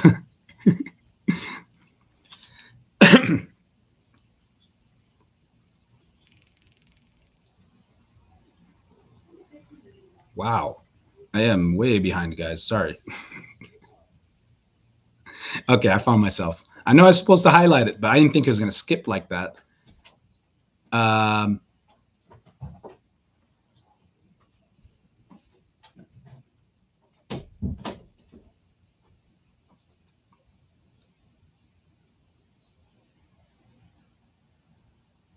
Okay.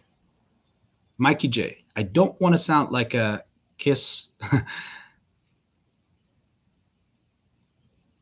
but AB, Pantheon, and Boss are give the community more strength than they get credit for. I mean, I think you gave me more credit than I deserve, brother.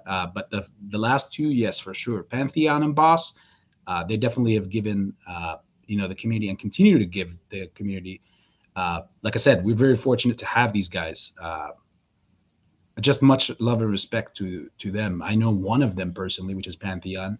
But Boss, again, I from all what I've heard and what I've seen personally from him, I've judged a good character. So look forward to possibly even meeting and speaking with the guy in the near future or in the future at some point. And AB investment, that was Edward Brichuk. Yes, that was him. He's a smart guy, but I was quiet through that part. uh, we all in this together. Yes, Mikey.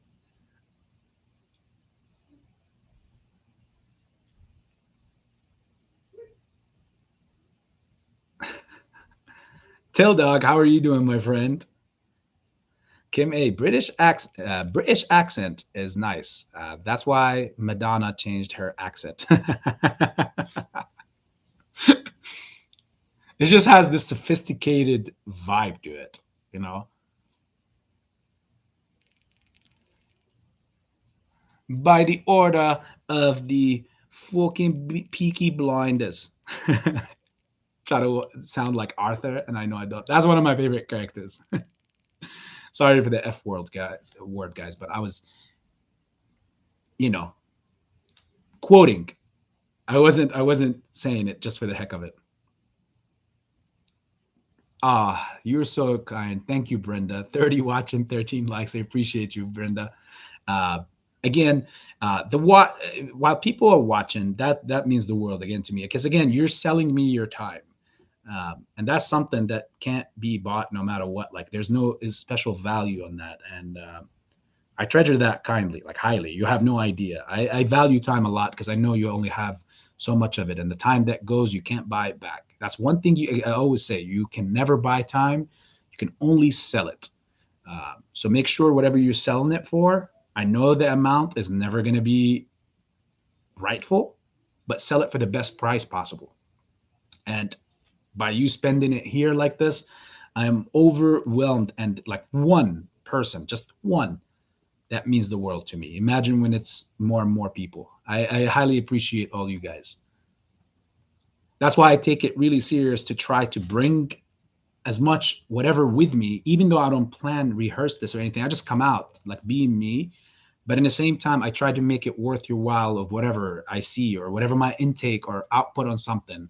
Rub my two brain cells with yours. Maybe we could come up with something that could help the overall community. But the intention is all there, guys. My intentions, I swear to you, is very clear. And I'm not gonna follow it up with trust me, bro. It's just not financial advice. That's it. But my intention is always your best interest, guys. It's I know the other side don't care two craps for me, and they don't care if they even see me on the side of the railroads or any of you.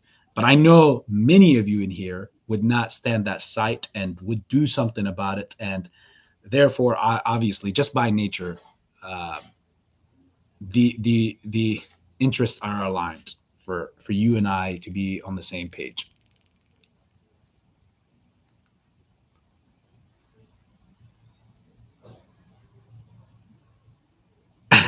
Jeffrey said, Brenda, I was the first. I hit it when the 30-minute alert was sent. Men like Jeffrey, right? Men like Jeffrey. Tell Doc Pantheon I heard you snoring. So you didn't hear the fart this time? It's an ongoing joke, guys, as far as these things. See, tell Dog you woke up. You didn't wake up until 1 p.m. today. Today, I slept throughout the whole entire market. I just kept waking up periodically just to kind of peek out of my bed. And I sleep weirdly too because I always have an AC on. Doesn't matter whether in the winter or in the summer. I always have an AC on. I don't know. I have this weird mental thing where it will be super cold in the room, but I am super buckled up under, like with two nice over thick blankets. It's just super warm inside, but on the outside of it is like super cold. It has to be. That's just the way. Otherwise, I can't sleep if it's too hot. Right? That's weird. I come from the Middle East by descent, but yet I can't sleep in the hot. Uh, I've been Americanized. I can't help it.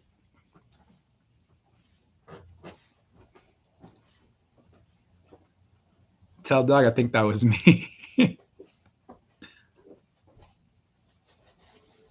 Look, Pokes has given Radwan a valuable info. He's telling him, if you want to come to America, just walk across the Rio Grande, and not border advice, but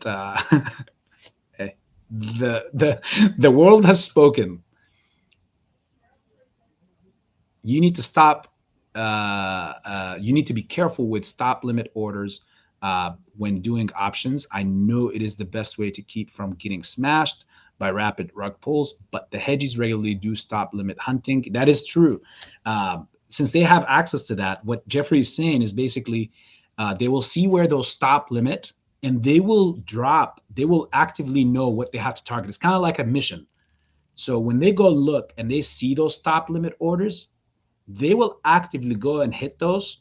But here's the thing, Jeffrey. The problem is not like with us.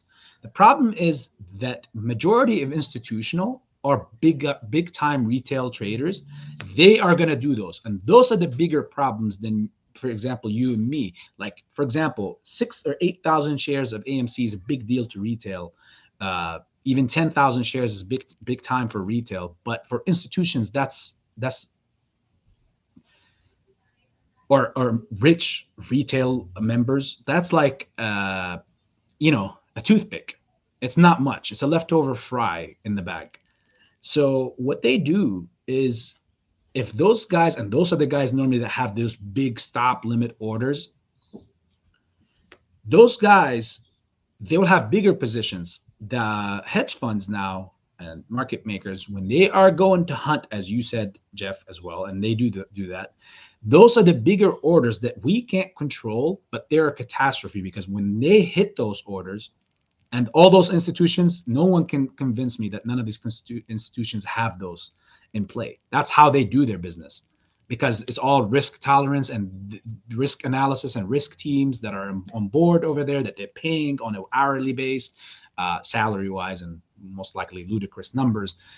We know that analysts for Citadel get an average of 400 to 500,000 a year as a salary, minus bonuses, for that kind of job, So we know these guys are going to put these kind of orders. And when they do trigger those, that's when you see wild drops.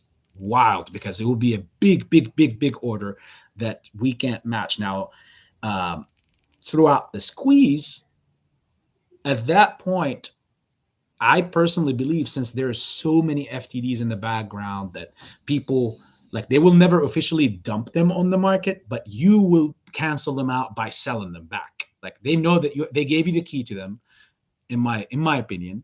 And when you sell, they will process the sell, but then they will take all that, put it with that other evidence they have. They'll take that key, bury it, no harm, no done. Nobody ever afterwards is going to come, because they know a lot of lawyers are, like the Donahoe guy and whatnot, are going to come knocking on the doors of courts and Supreme Court saying there's FTDs and all this stuff. But when they go to look at them, when push comes to shove, everything will be gone, in my humble opinion. Why? Because everybody has sold them back. They're buried. Where are they? Come find them. Can you find them here? No. It's going to be one of those movies like Now You See Me, Now You Don't. So at that point, on that day, of course, I personally do not suggest stop limit loss orders in the squeeze, but I'll definitely have that being a part of my trading guild, like, or my makeup of physiological buildup of my trading manner in future or other plays. Because in the squeeze, it's no longer about like you're gonna put a stop limit of 4,000 and the price is at 6 or 8,000 or 9,000. At that point, you're not gonna be looking as, oh, I'm here. I know I want to at least take 4,000, but let's see. I'll put it and let's see if it goes to 25, because then I'll cancel that and sell and make a new one for 25,000 or 30,000. Again, hypothetically speaking, that's not going to be the case. Once you're in those areas and you had always been interested in 4 or 5,000 and you're there, I know people are going to press that. They're just going to go for it. Again, that's your number. You found it. You met it. You're there. Now, if your number all along was whatever, 25,000 or even 900, 800, whatever, because we're realistic. It's not about just saying what people want to hear. You want to hear the real deal. If there are, and there are people out there that are looking for 4 or 500 or 300, heck, there are people that are selling at 13 because they think they're going to outsmart the system by buying back at 10. And when it goes back up to 13 and a half, maybe they'll sell again. It's stupid. It's very stupid. In the squeeze play, my humble opinion again is I think that obviously you're not going to need no stop limit loss order, but I will definitely make a limit order as I'm processing a sell, because if I'm going to sell, I personally will not be selling all one hit. This is not financial advice. This is just my personal thing. I'm not a big fan of waiting until a particular number and then just selling it. And we spoke about that on the Discord yesterday. I know Bobby remembers this. I'm just not the big fan of that idea that you're going out on a limb of risking all your holdings, whether it's 200 shares, 5 shares, or 12,000 shares. And you're going to hold on to all that position until you get to a certain number that you, at this point, do not know 100% what's going to happen. Because at the end of the day, I need you as much as you need me. This is the kind of movement we're in.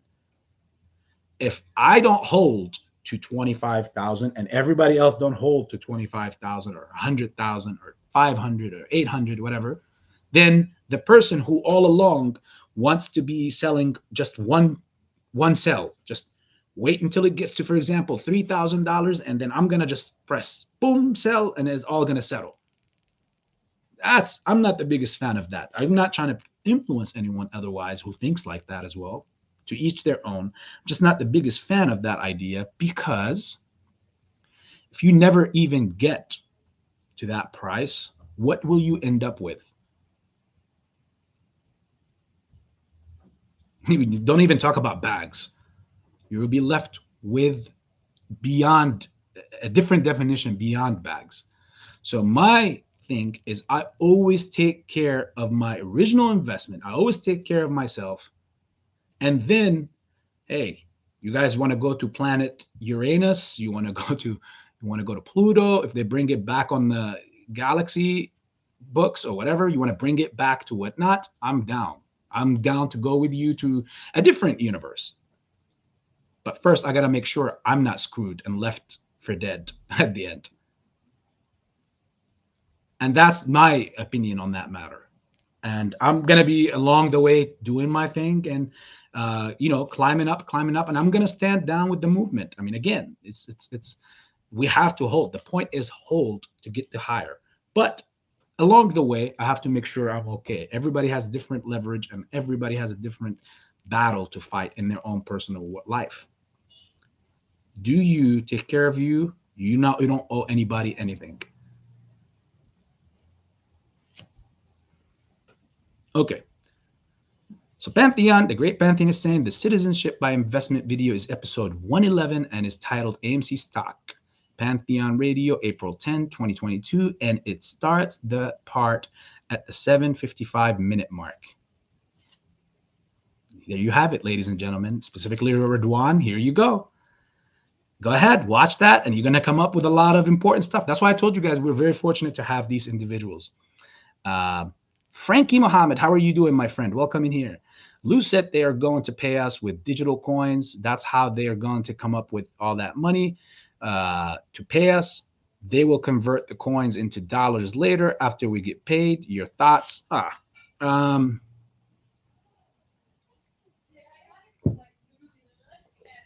okay, Frankie and everyone else in here. Do you know, guys, the percentage of digital money that is flowing on every day today as we speak throughout the world? More than 94% of the cash flow or the money that's flowing around in the world is all digital right now. In other words, deposit it in banks and you using the card. It's the same thing as this idea of the coins that he's bringing now.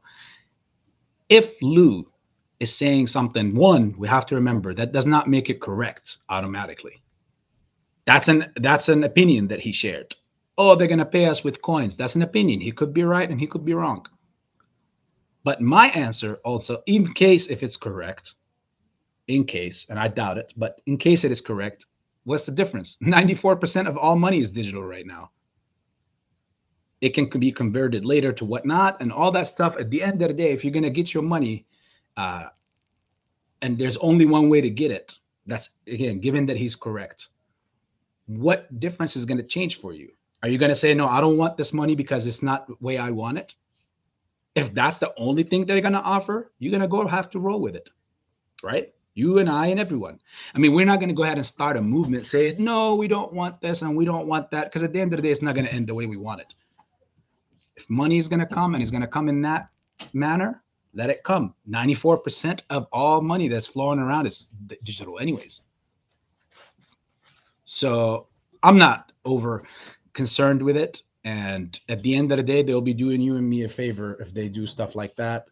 Um, Obviously, it's not looking great to try to think about having a stable coin or like a dollar, a digital dollar, because um, it's just all control and they basically control you in every aspect.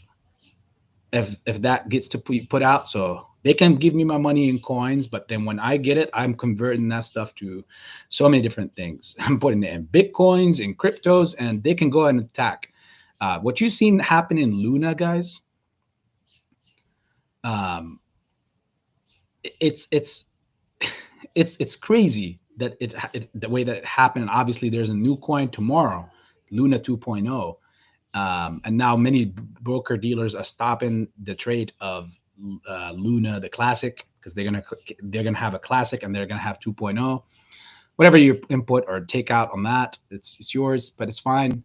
Um, but at the end of the day, I am such a like a religious believer in Bitcoin and what it's gonna do.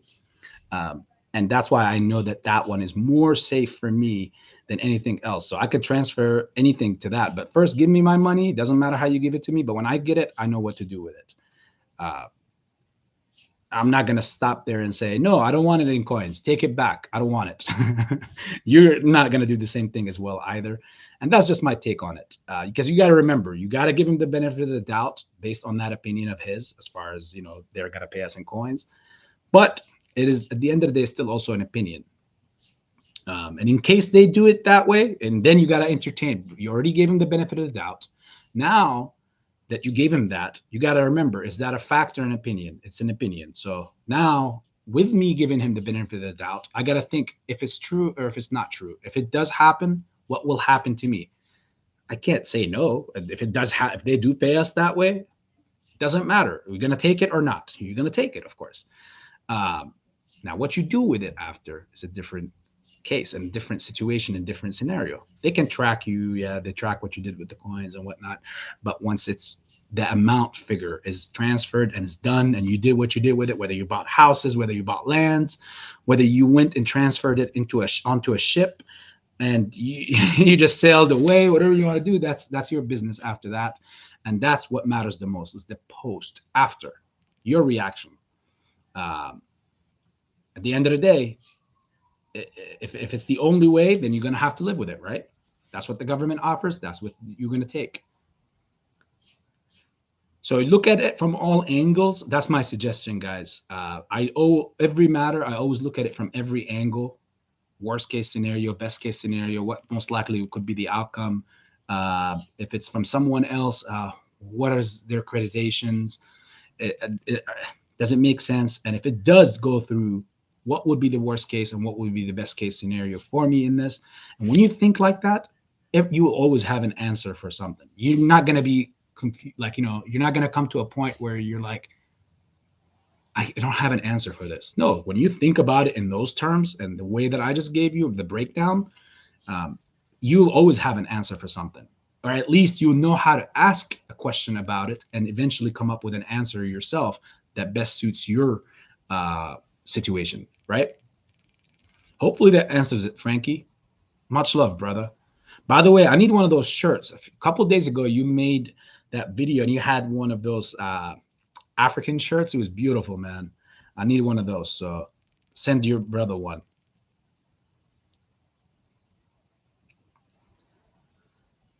Um,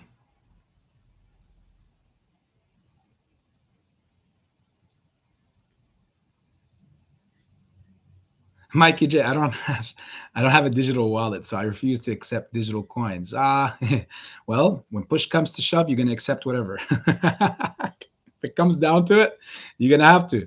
What, you're gonna say I don't want it? I can't believe it.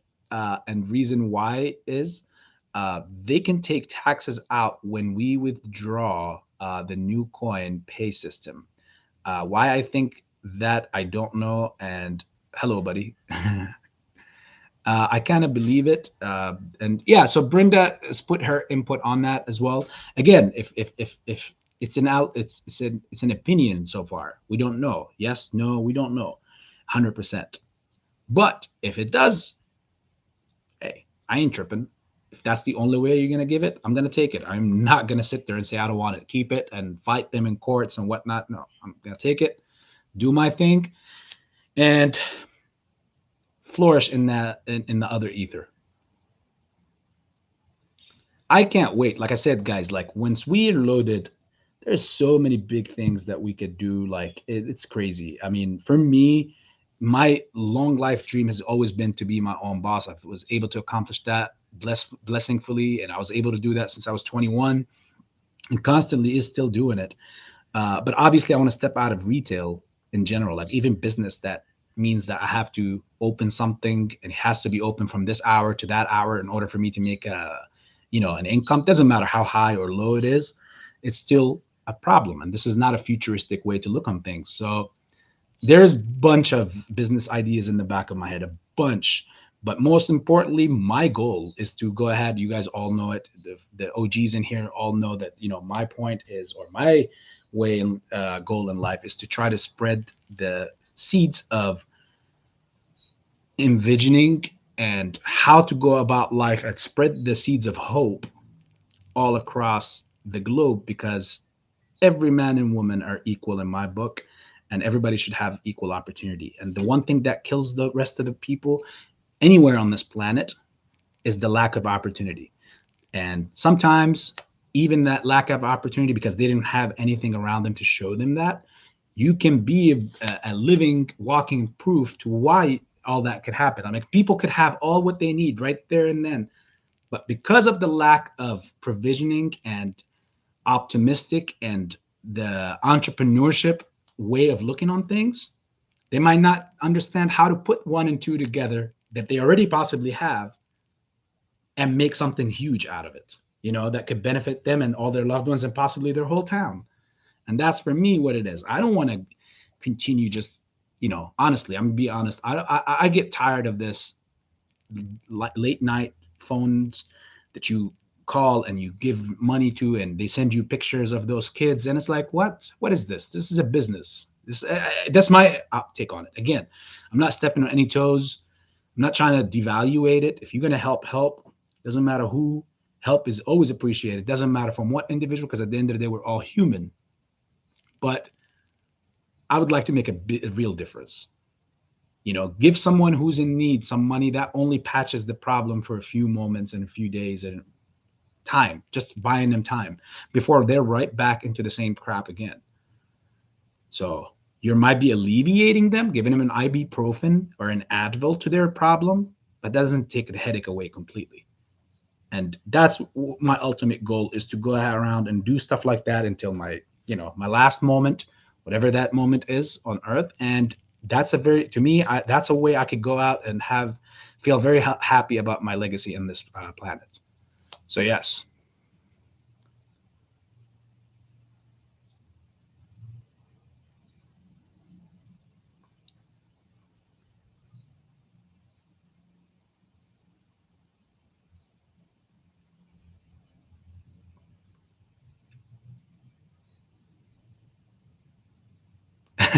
Jeffrey said, it's just another one of Lou's tinfoil 10 videos theories. I mean, again, like I said, it's as I said, guys, it doesn't matter. Like the bright, okay, a bright individual will never underestimate or overestimate anything or any entity or any person in the world. A bright individual. Um, People can be right and people can be wrong. Every person can definitely be right and can be wrong. And 100%, I know every individual that ever lived in this planet have done something wrong, and obviously equally have done something right in their life. Now, judging what outweighs or what outbalances the other, or who did more right and who did more wrong in their lives, that's not for me. That's not for you. That's for your higher power, whether it's God or whatever it is that you believe in. All respect. But a bright individual will still take possibly even the most known bullshitter in the world. You will still, if you're a bright individual, you will still take the time to at least hear them out, to label if they were BSing or not. The reason why I say that is because you truly never know at every single moment what is going on. At some point, Kenny Griffin could be the one that is trying to take everything from us, and moments later, you never know. Again, if you like, that person could wake up and, or not even wake up, who knows? Like, everything is so changing, ever changing. The equation is always, and the formula is always changing throughout life. So, as I always said, and going back to that topic that we were just talking about with Frankie's question with Lou, I will always give you the benefit of doubt. Doesn't matter who you are, whether you're a joker, a liar, a thief, killer, whatever you are. I will give you the benefit of doubt till you speak yourself, and then I'll form my decision on it. That way, I'm not prejudging you, which is terrible, obviously. In its own realm, it's terrible. It's a much bigger problem than any of the other problems that we could think of, as the preconception on people before that you form on them based on their cover or based on whatever you heard about them without verifying it yourself, or just because of what you know about them. That means they are this. At any given moment, he could be correct on this, but giving him the benefit of the doubt, if it does happen that way, I'm not tripping. At the end of the day, that is, I mean, that's the only way that it is going to come. I'll take it. If it doesn't, then it's business as usual. So now I can sleep at night without even having to worry about all that stuff that he brought up. And I've always said something about Lou. I know that everybody brings some good to the table, okay? Whether in an entertaining way or an educational way or however way. I've always compared that Lou somehow has this mental thing where it's like a comic book with him. And I've said this over and over before. He creates a villain from his own imagination, like this situation. And the reason why I'm comparing it to a Marvel comic or a DC comics book is because, or a story, because that's how it happens. Every movie, it's or episode, that monster seems unbeatable and it's like so much more wicked than the one before. But eventually, Spider-Man or Superman or Batman or whoever you want, or the Hulk or the Avengers, overcome that threat and they defeat the bad guy at the end. Every time Lou comes out with something like this, what is like supposed to be a tinfoil hat or a villain that is attacking, he refers to himself and self-proclaims that he puts a cape on and started the movement and saved the play and all that stuff. And like, are you kidding me, bro?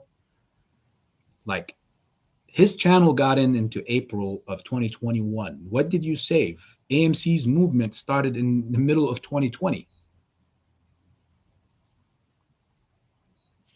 I'm not hating on the man. That's why I'm the one who's saying give him the benefit of doubt, right? But the way I see it is he creates a dilemma and then solves it like a week later. Watch, Frankie, and you're gonna say AB said this in a few videos, whether tomorrow, the day after, or the week after, or so. He's gonna come up with something saying, even if they do this, I got your solution. Here's what it is.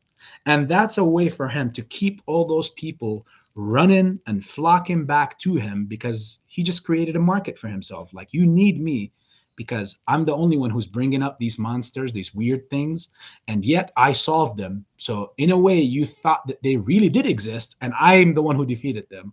And now everybody needs loot. Um, Tricky. Hey, if it gets you the likes and the follows and whatever, do what you got to do. Uh, but for me, I will still give him the benefit of the doubt, hear it out, compare it to how it could affect me, and make life move on. That's all that matters to me. At the end of the day, I'm not going to stand there and be the gatekeeper and say, no, everyone must not enter Lu. Like, it is what it is. Hans is like, cool. I love supernatural stuff. Oh yeah, that was scary and crazy stuff. And this is real. Like, I like seen these things. Um, Supernatural and gold and stuff like that, man. Hmm. We'll talk. We'll talk, people.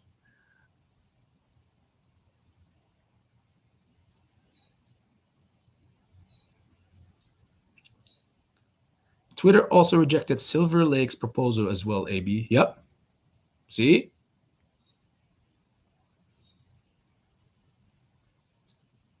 Bye bye, Durbin.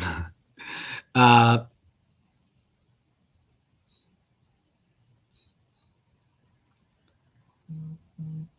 let's see. Let's see.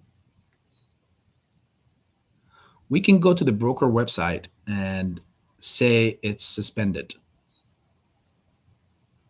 And they say it's suspended. Okay, so it's being verified. I may be wrong though. Okay. Um, Brenda, they ain't taking my guns, and I've been making my own ammo for a couple of years now.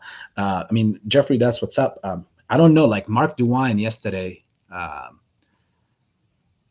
the governor of Ohio, which is the state that I live in, passed that regulation that anybody now, whether with a license or not, they can like carry and conceal their weapon. So like imagine, obviously, like if you're an adult and it has to be legal, but at that point, like I don't know how still how to react to this. Like now it's legal for in my state for people to walk around and conceal their weapon, even if they don't have any prior experience with it. Like I don't know. I don't know. I still don't know how to react to it. Like very very interesting. Any person now could be walking out with a gun and they can conceal it too, like hide it. So I don't know how the cops are going to react to this because I mean, if you have officers and you're pulling people over, and now they can like they possibly are like carry like before it used to be that you have to show it. If you don't have the licensing and the concealed weapon license and all that, you have to show it in Ohio. So people would know that you got it on you. You got to share that with the officer too. But now that it's yeah, that's I don't know how to react to it. Pantheon, Trade Republic in Germany, their version of Robinhood. Okay, suspended trading of GME and AMC and other meme stocks in January 2021 in the run up. I have not seen this happening again. Okay, so no one can really verify this. I thought when I forgot who shared it in Discord, but I thought when they did, it, it it was like a picture and it sounded like it was something that is just currently happening, like recently happened. So I'm not confirming it. That's why I'm saying we need to confirm it first.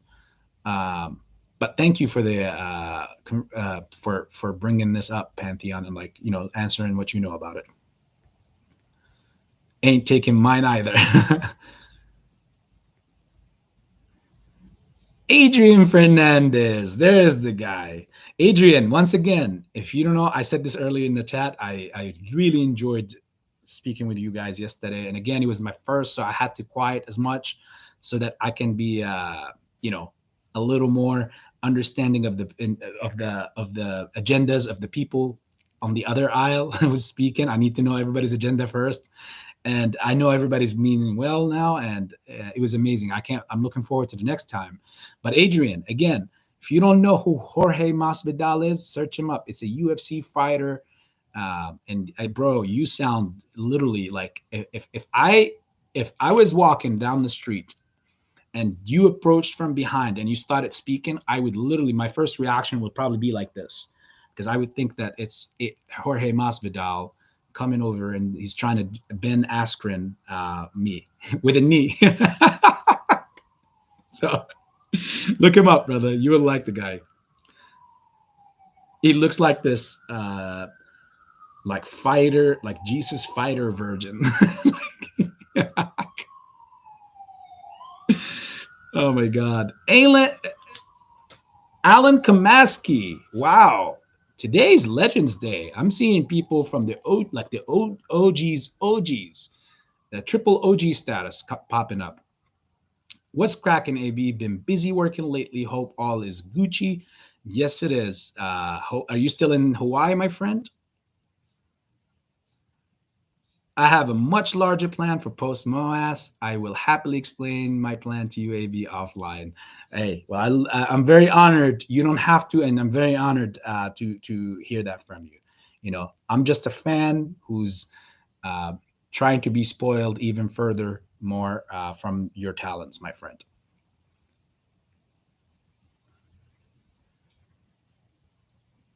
Ah,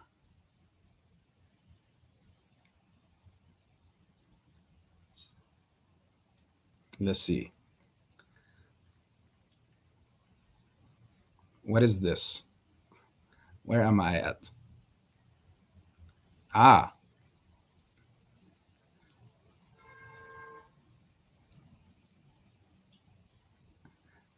so the skippy happened again. I'm back. I'm back. I see where it is.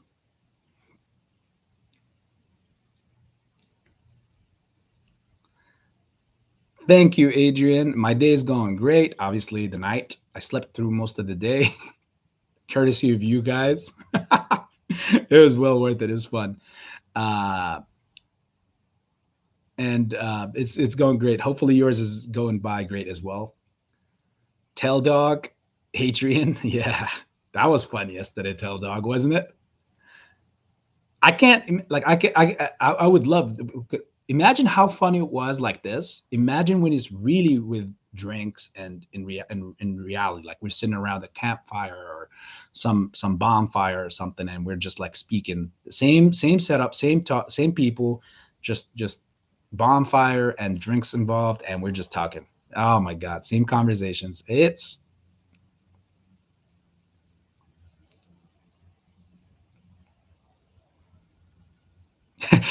Pokes is saying Pantheon spreads knowledge. Hard to turn that faucet off. Yep. Right. Right. See, more people are just trying to convince you to do it again. Doesn't matter what your plans are, Pantheon.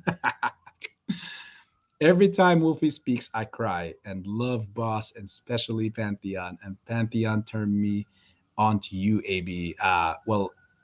One, I am very blessed for many reasons, but one, you're here, Brenda. Highly value that. I'm very also blessed that Pantheon, of all people, told you to come here. He told many other people in here also to turn him on to me, which is much love and respect to Pantheon. Appreciate it, brother. Uh, Now, I don't cry when I hear Wolfie speak. I'll be honest. I'm messing with you, Brenda. But I do feel some type of way when he speaks, for sure. Tunes in. It's like, what is the next like word that's going to come out of his mouth? It just all sounds cool, you know. Boss is definitely a lovable character. Um, But again, much respect goes out and love to Pantheon. Appreciate you as always, my brother. Um, we need more likes. Jeffrey, get them. Just like you make your bullets, go ahead, make some likes, Jeff. Shouldn't be harder. Is it harder to make a like than to make your own bullet? Wow. After over a year of AMC tubers, you deserve a lot of representation of personality.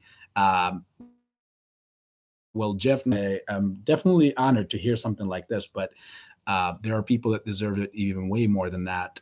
After all that, like you said, you definitely have to mention the pantheons, the bosses in this movement because they bring even a plethora of more things to the table. Um, I am just the guy who's, you know, standing at the door, who's overhearing what's happening on the table, not looking for a seat on the table. I just want to make sure if anybody who's on that table needs anything, because they matter a lot to to the people and to the movement, that I'll be making sure that they don't have to get off the table. I'll do my best to make sure that they got what they need. But it's definitely an honor and much respect to your statement. It means the world to me. For whatever it means to you, it means the world to me. Real recognizes real. That's why we are here, including Pantheon. Oh, well, I'm glad that you that at least now somebody recognizes I'm real. Uh, it is overwhelmingly beautiful to see all of you guys in here, and especially also seeing Pantheon. Again, family views family all the same, and I view you all as family. That wasn't a fart. That was the hookah. Just so you guys would all know, whatever you think, for those of you that only knows Adrian Fernandez on the chat, he's an entirely different person. He's the same still, as funny and punctual and oriented as he is. Um, but he is on fire when he speaks. The guy got personality, man. I love it, Adrian. I look forward again to speak to you again soon. Gloria, good evening to you too, my friend. Welcome to the house. I know you've probably been here for a minute and probably gone, but hey, welcome. When my wife was growing up, she never had AC and was dark skinned. Now she has AC. Her skin is a little light now. Oh my God, Adrian. See, that's what I was talking about yesterday in that conversation. I was like, sometimes I get caught up with your jokes. Like I will read it word by word, and some of them are like I'm not really supposed to read or can read out loud. But hey, it's I know your intentions. They're all clean and clear. Um, the wonders of AC, right?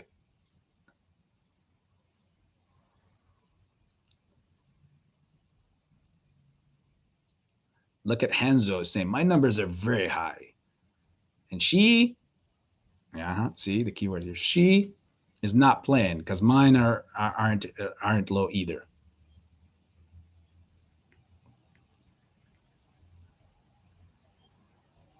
If you miss out on MOAS, you end up with no ass. Adrian, that is the best one out of all the ones that so far I've heard from you. I know there's a plethora of them, but that's the best one I've heard.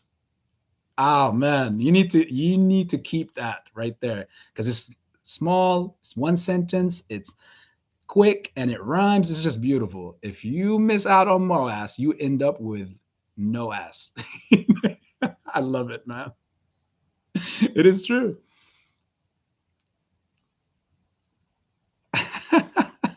Jeffrey's chiming in. You'll be like a back with a crack. Oh my god. Facts plus 90% digital, zeros and ones. Yeah, it's see, folks know what we're talking about in here. Jeffrey, they're gonna be standing around like a slab of meat with mitts on. If our money is already digital, of make believe anyway, Why would it be a hassle to put the number in our accounts? We may not be able to physically get the paper out the bank, but we spend the same. Yeah. If let me read that again, Maddox. Well, first of all, welcome in here, brother. It's been a minute since I've seen you. But if our money is already digital, of make believe anyway, or some of make believe anyway, why would it be a hassle to put the number in our accounts?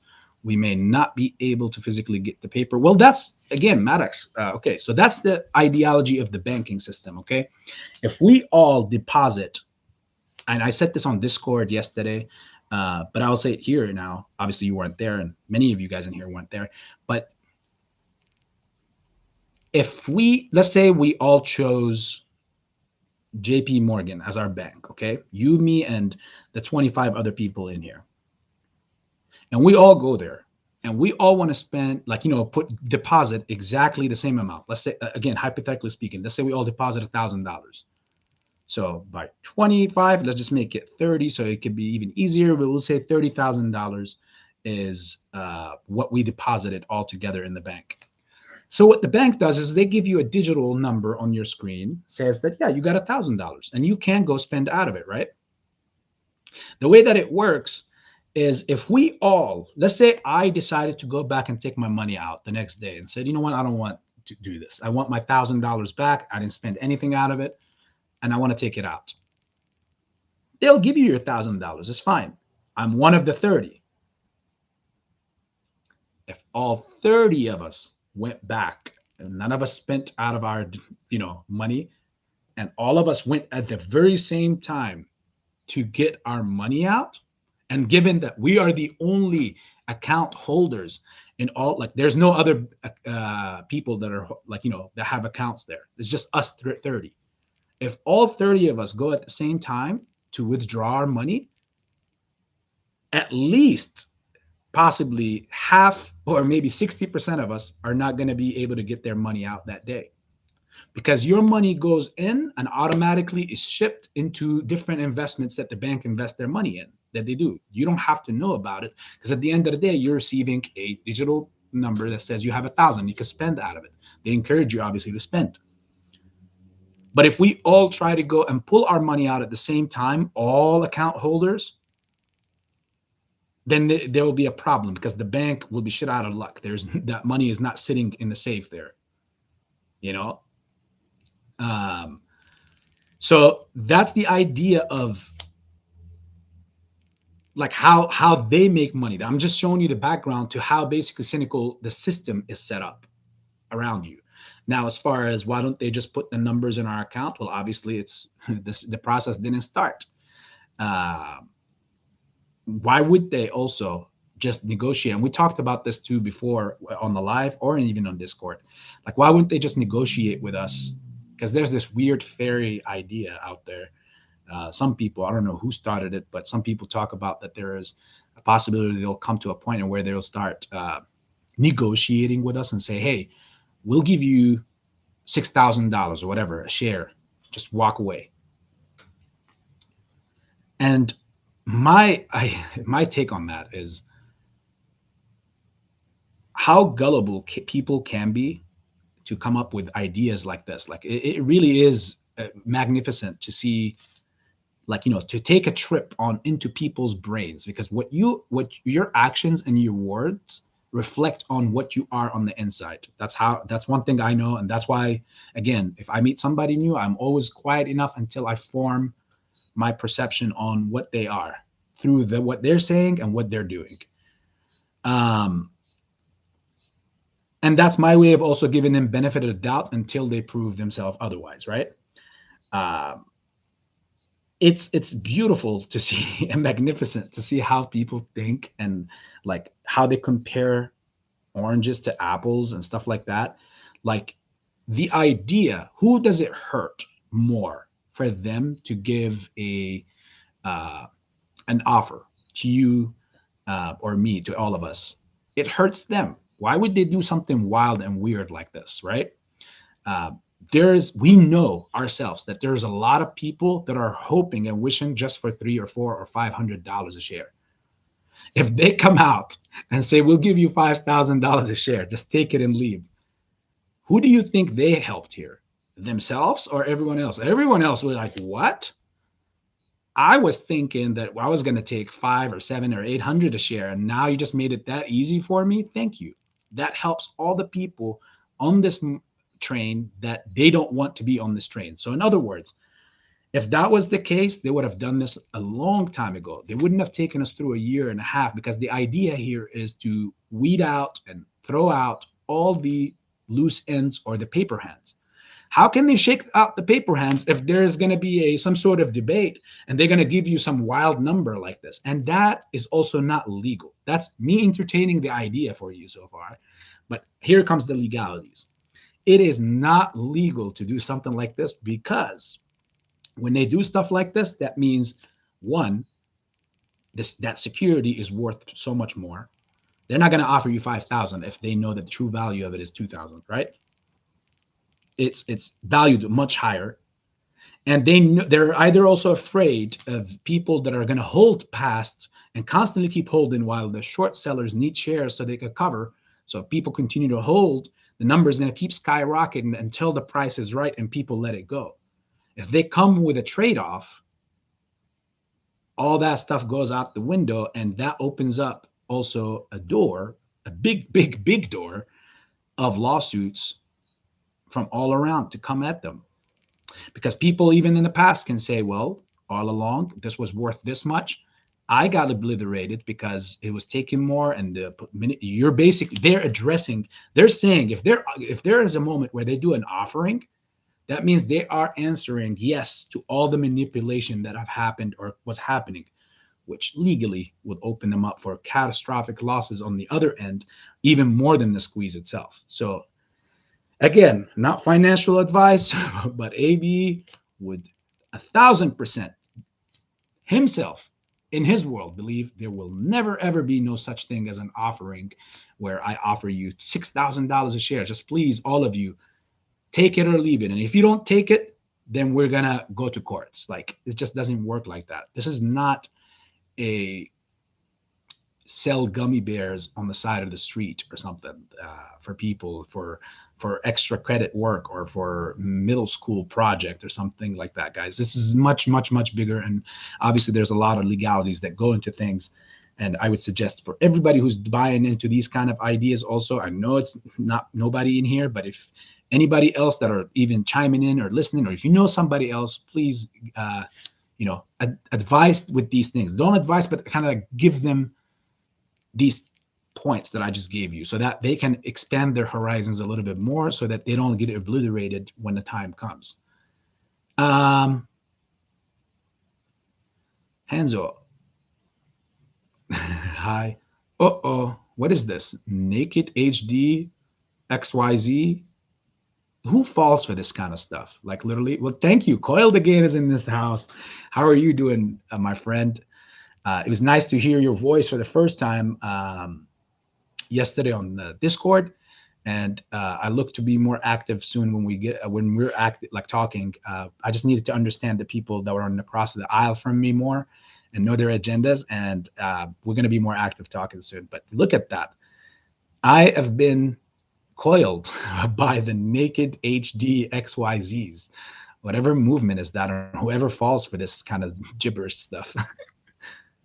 Even losers girls with us. Okay. Look out, losers. There's a place for you.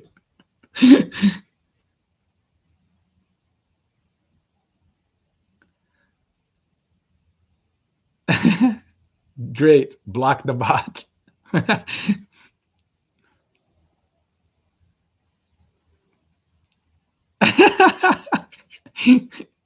Look, Brenda said, like, you got them sex munchers in here.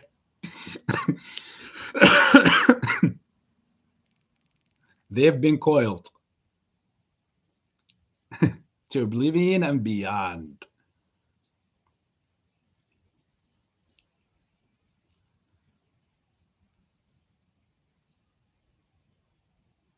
Arthur Martin, I don't have a way to hold coins. I want cash. Yeah, You and I both.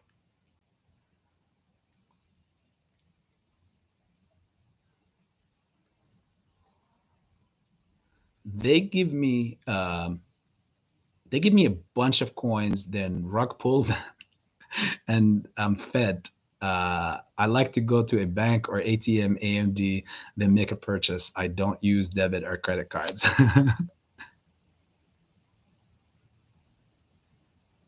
Yes, teach a man to fish. Good plan. Yes. Thank you, Hanzo.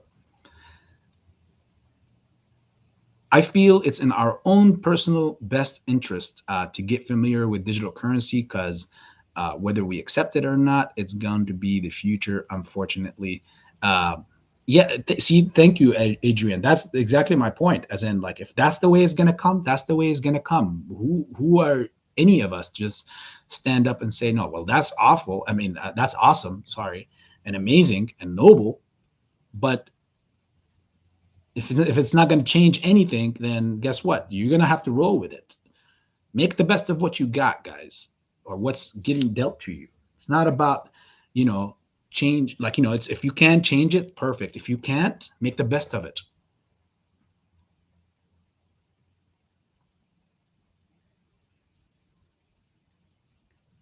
Mikey J, thank you, my friend. See you later, brother.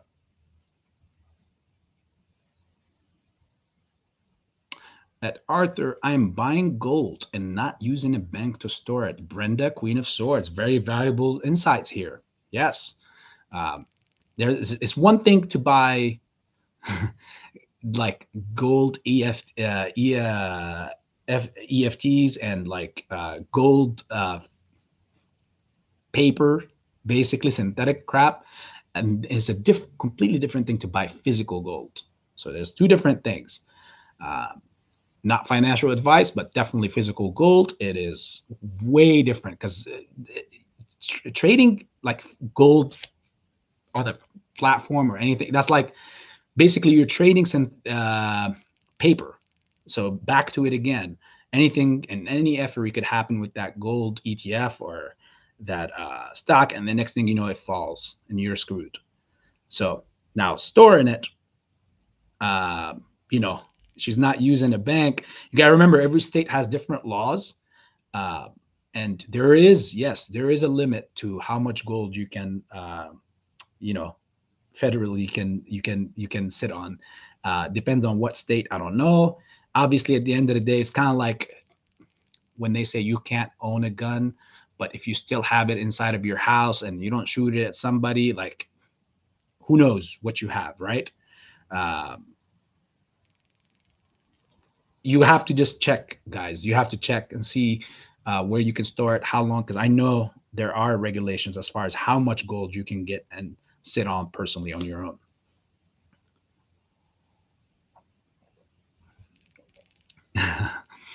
Yes, how are you doing, Coiled? Station.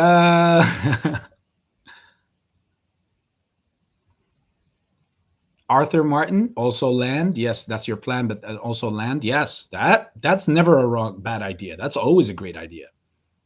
Land, house, all that stuff. That's physical proof of like your wealth that also can help you much more down the line.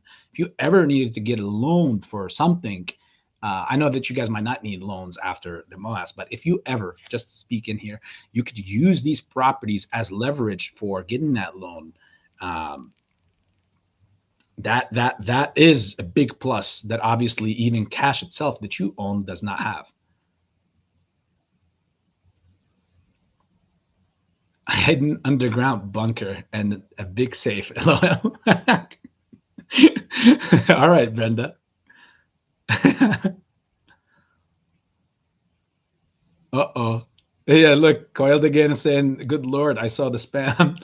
Look at that. They're back again. Naked HD XYZ. Brenda, them sex posts were tempting me.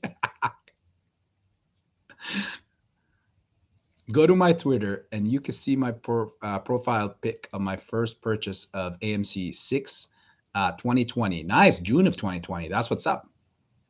Exactly. So April of 2021 for Lou was not that like nobody saved no play then. You gone get you gonna get coiled. Stop! What is happening with the computer? It keeps like expanding. Um, yeah. See, Tell Dog is telling Adrian like Jorge's gangster as F. Did he just say a fire virgin?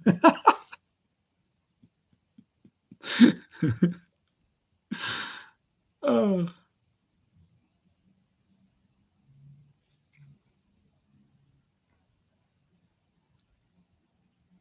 let's see. Skipped on me again.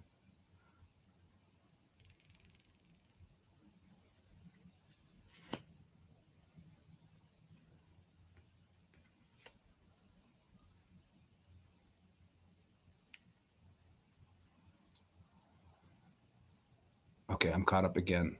Wow, this so I'm doing this on my laptop, and it's a touch screen one. So I like as I skip through the comments, like now it's not even touching. It's not like the screen is not doing this is and you know what's the craziest thing? The funniest thing is sometimes I go ahead and use other people's laptops or desktops, and I would be putting my finger on the screen to try to scroll. And they're not touch screen, and I would look stupid. Or like, why is it not moving?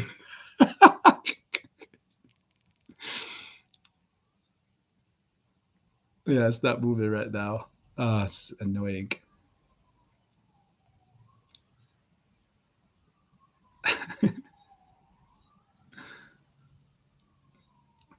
What is this?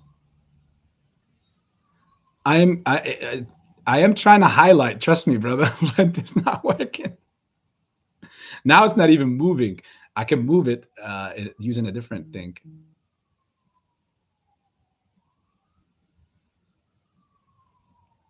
That's the redheaded virgin.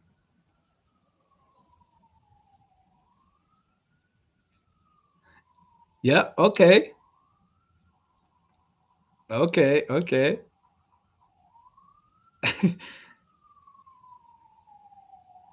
Now you're talking AVS. I like it, Tell Dog. Yeah, that was fun yesterday, man.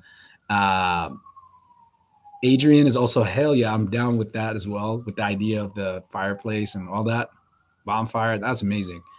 I just got served frozen peas, FML. Uh,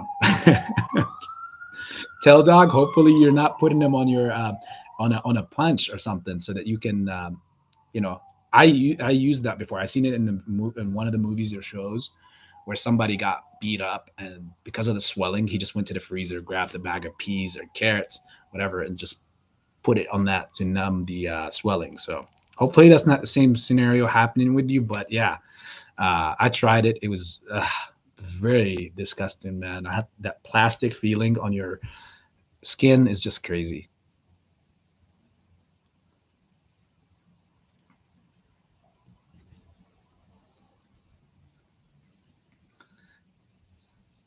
Yeah, I officially got to use the scroll bar to go down this chat.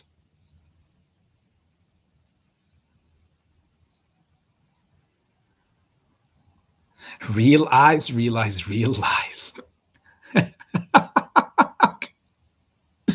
Adrian, are you talking about the new SEC guy? Hmm.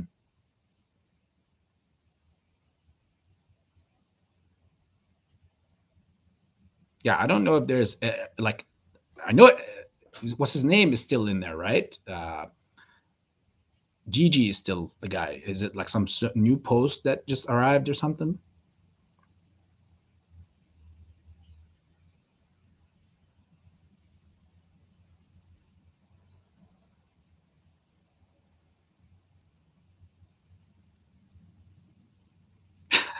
What is happening?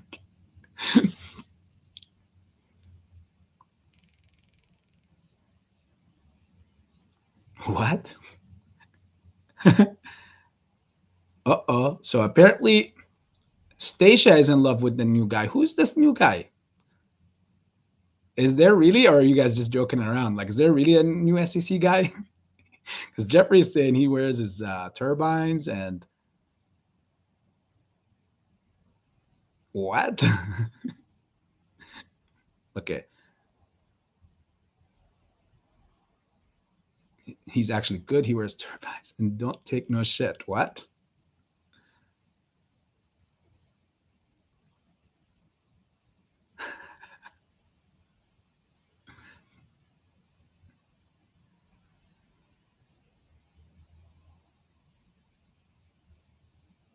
Gerber something? What? What is his job?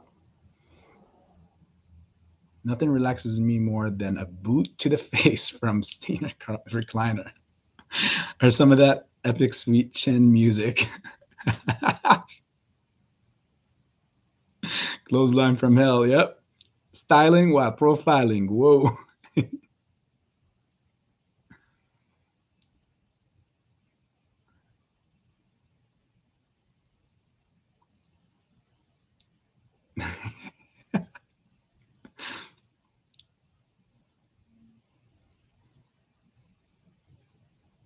The ultimate coiler.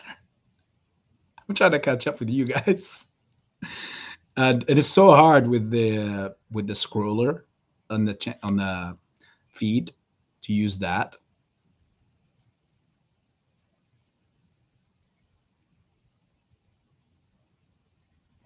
Rhonda, how are you, my friend? Welcome in here.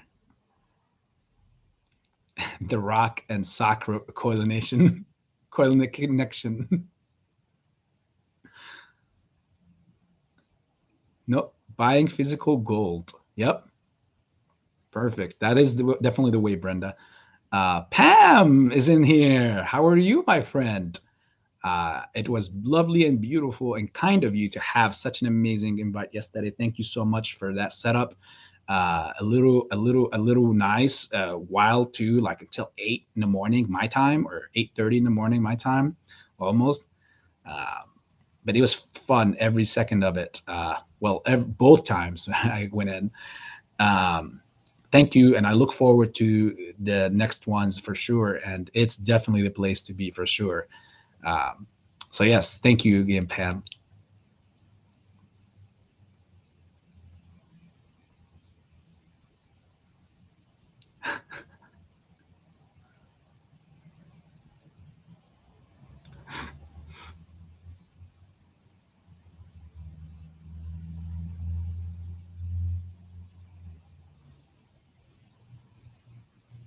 That's a bunch of crap. They will tell me how much gold I can have. Yeah, right.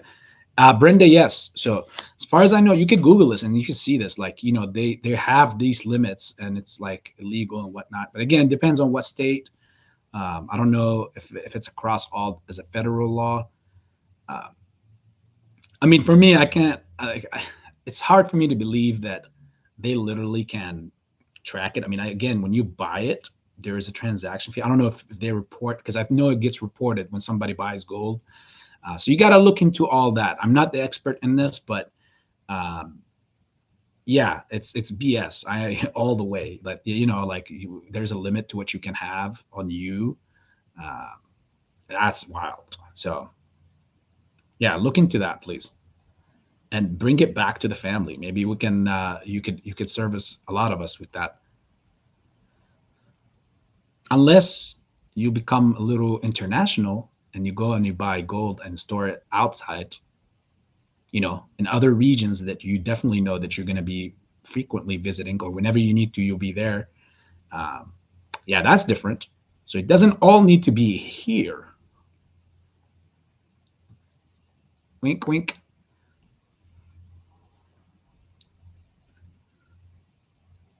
Jeffrey, a ribeye steak is best for a shiner to take the swelling down.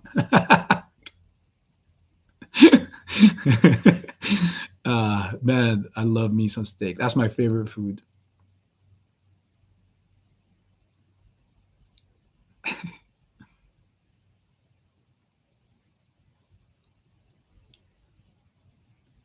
Aha, see, even Pam is asking it now. Like, who are you in love with, Stacia? LOL. Gerber? Is that is that his name?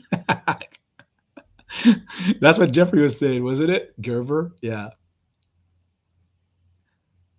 If the new SEC dude isn't Boss Blunts, then I have no confidence in him whatsoever until I'm proven wrong. Yeah, I share that sentiment, Adrian.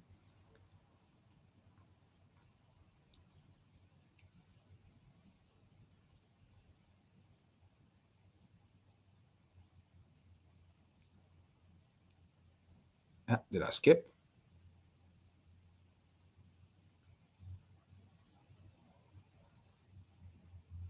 Yeah, I skipped a little bit. Can you smell what the coil is cooking?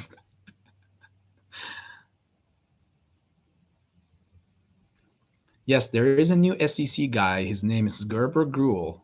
He's the new enforcement director. Okay, I see. So a new post. That's it. Yeah. Well, all the power to Gerber. Hopefully, he is the gruel of all our gruels. So we'll see.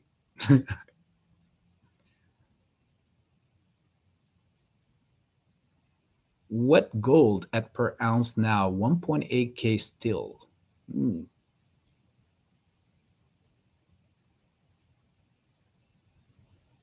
I'm going to have to see it too. Too many good reviews on it already. Yes, Top Gun. Apparently, some people are even saying like it's the greatest movie they've ever seen of all their life. Obviously, we have Pam telling us that she made the review on that, and I saw it yesterday after I left early, like in the morning, as I was dying out. It's an amazing. So yeah, I'm definitely looking forward to it myself.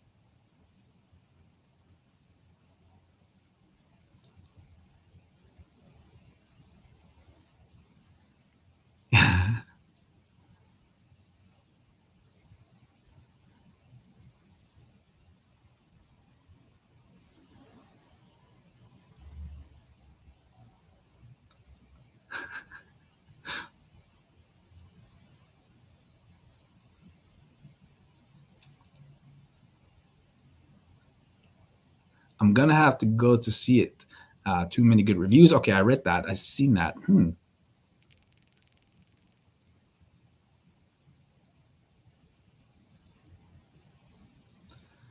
Oh yeah, if it's the turban guy, like I think of an Indian descent he is, or a Sikh.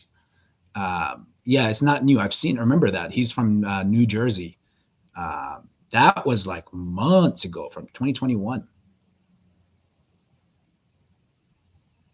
And if that's what we're talking about, then clearly the guy definitely can take some shit because it's been a while and nothing have happened. Um,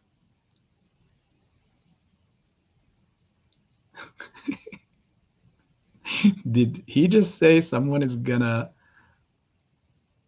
service us all? Wink, wink.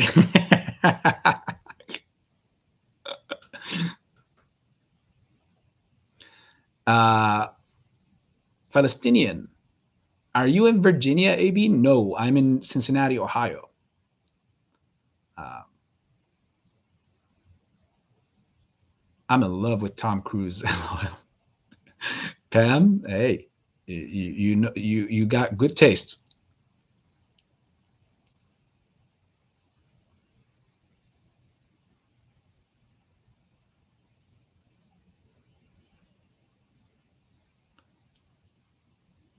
Pam, is AMC butter over Tom Cruise?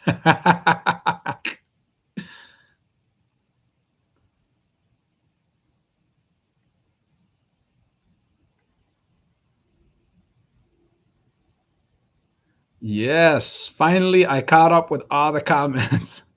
Oh, Big B is in the house. I didn't see that. Sorry, I overskipped this, I think.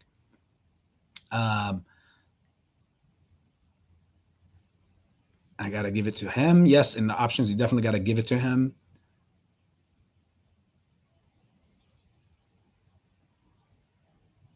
Pam will be MIA for 2 hours Friday night.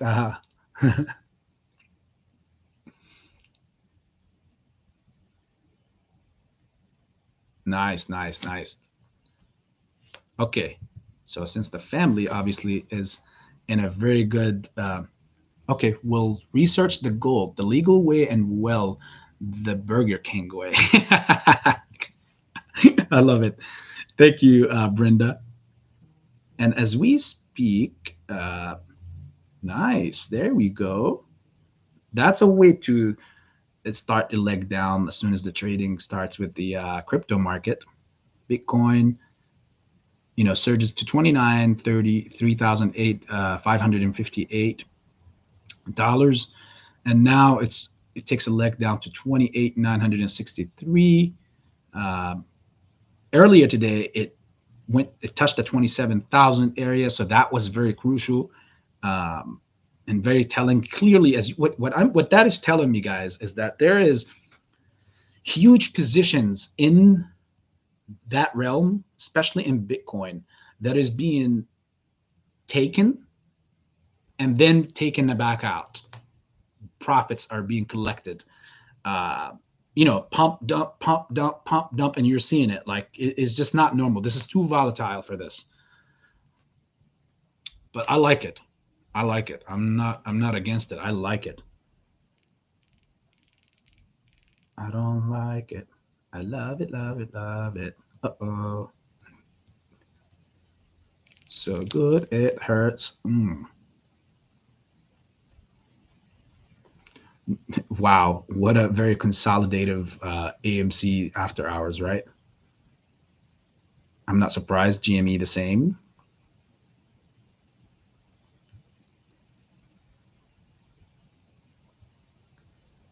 Mm, yeah, all good. I'm glad this was the day that I slept through most of the day, and this was it. Like it was this that became this day that it was like nothing really but crime all over the market. That's it.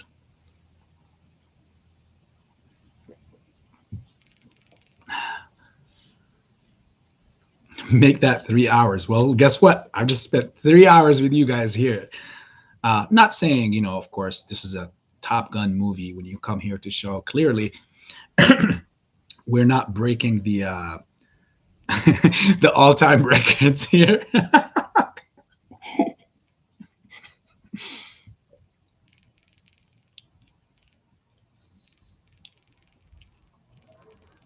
Tell Doc, AB 95% plus of USDT investors are the market makers. Mm-hmm.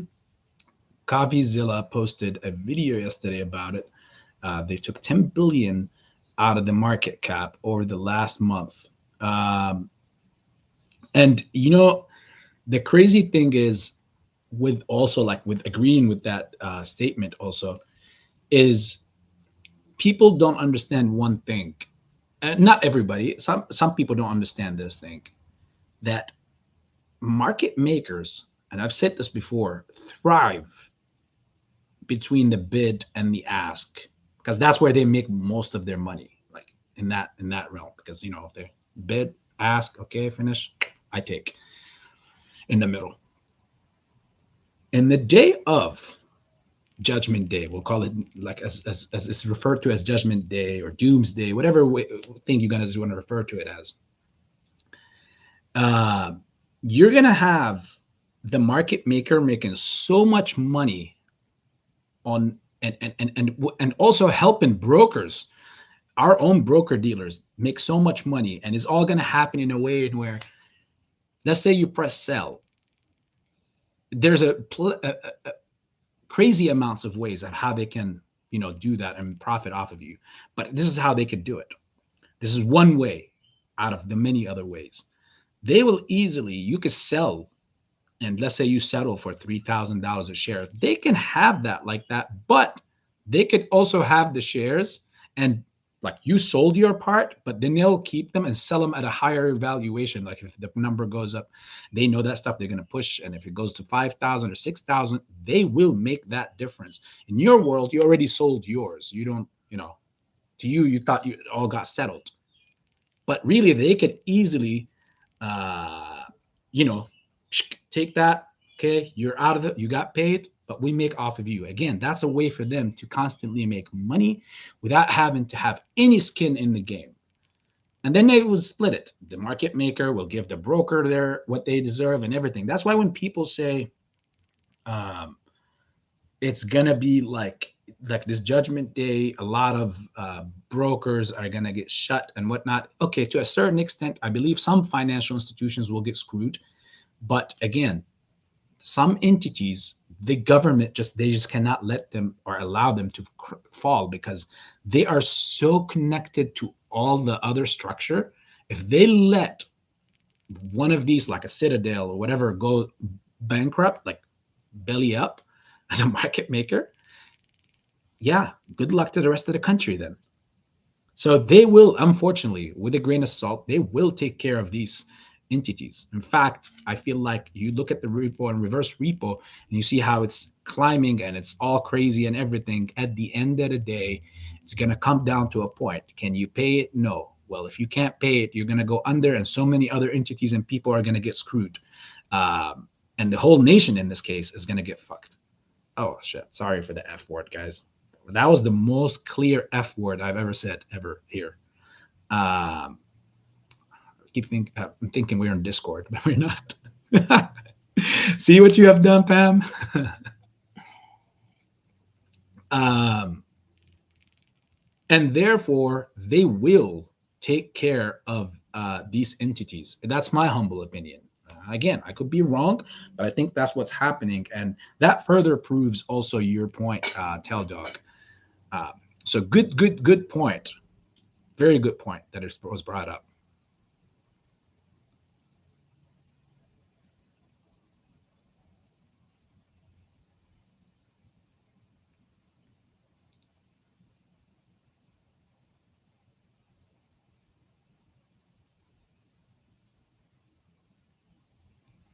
Okay, so one is the Wolf, Wolverine, Hugh Jackman, isn't it? Huff, Hugh Jackman, something like that. Yeah. Man, he is man. Do you guys remember when he was on the cover magazine as like the world's sexiest man and all that stuff? He had his time. Uh, yeah, he was something else, man. I don't know though, like from a female's perspective, of how they look at him or how they view him, because again, two different sexes here and interests. But yeah, Tom, he's been around since the '80s. He was just something else. Three is secret. Why is it a secret? Is it somebody in the community? um, it's I'm surprised Brad Pitt is not in there, or Leonardo DiCaprio is not on that list. But again, it's your taste, right?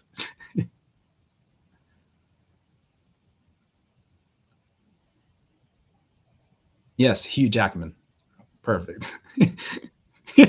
Look at all the exclamation marks after. It's like, what?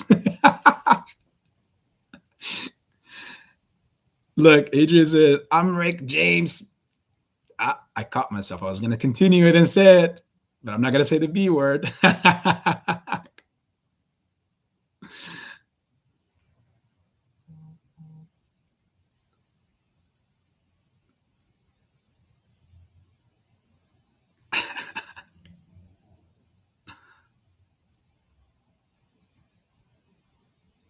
Wow. How was that experience? I met Brad Pitt, you know how?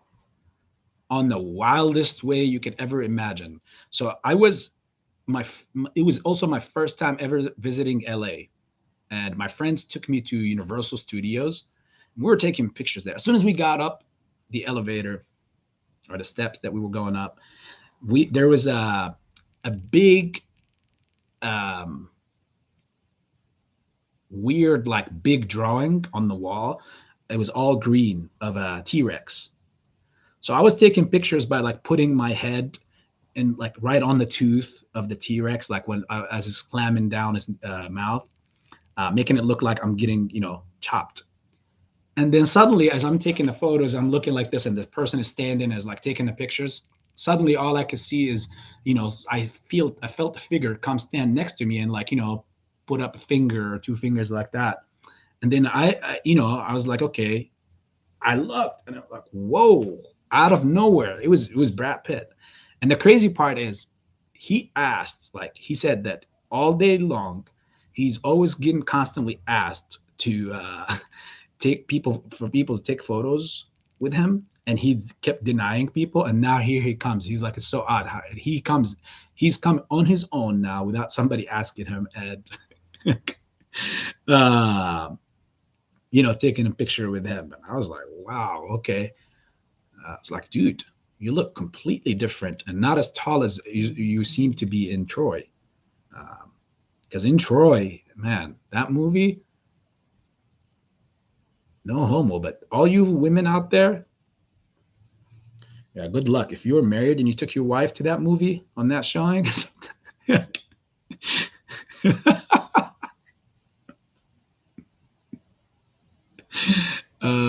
the yeah, Brad Pitt killed it in that movie in Troy. It was just crazy from all angles.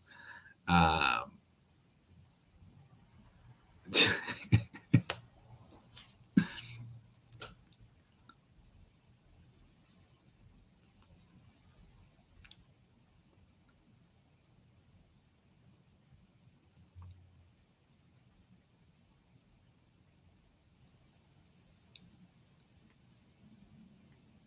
it's Pamela Cruz.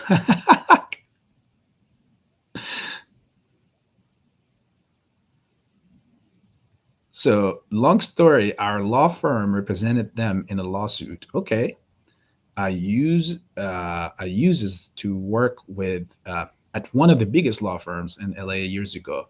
Met them there. Okay, Pam and Brad don't sound good together. Pam and Tom. Okay, it's better than Brad.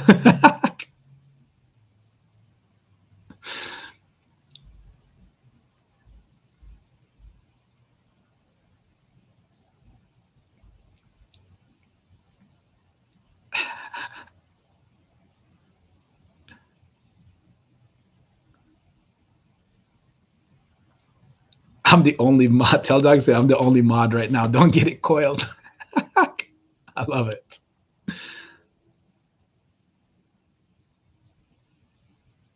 Yes, Pam the Trader. Diamond is Pamela Cruz. I like it. I love it. Pamela Cruz. Anything can be really good with Cruz, but I like the name and the whole, diamond emoji and all that. Oh my God, it's very, very nice. Well put. Pam the Danger Zone Cruz. You know what's funny is you could put like your name next to every movie and see how it sounds. Imagine like Pam versus Godzilla. uh,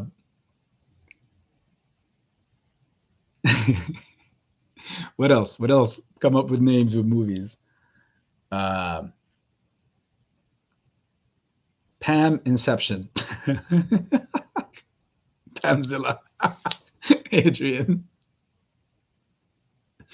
Um, yeah, you can literally just make up. Oh my God, this sounds funny. So yes, now I'm still on it. What's the third secret? I want to know the secret, Pam. You can't get us all know about a secret that there is a secret and then not share it without. We're all family now.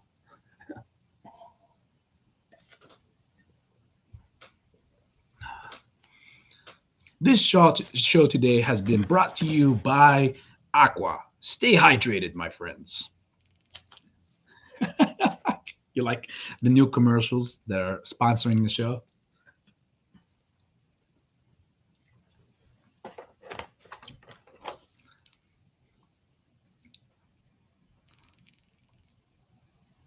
I will tell you guys after Moas. Oh, so it is someone from the community.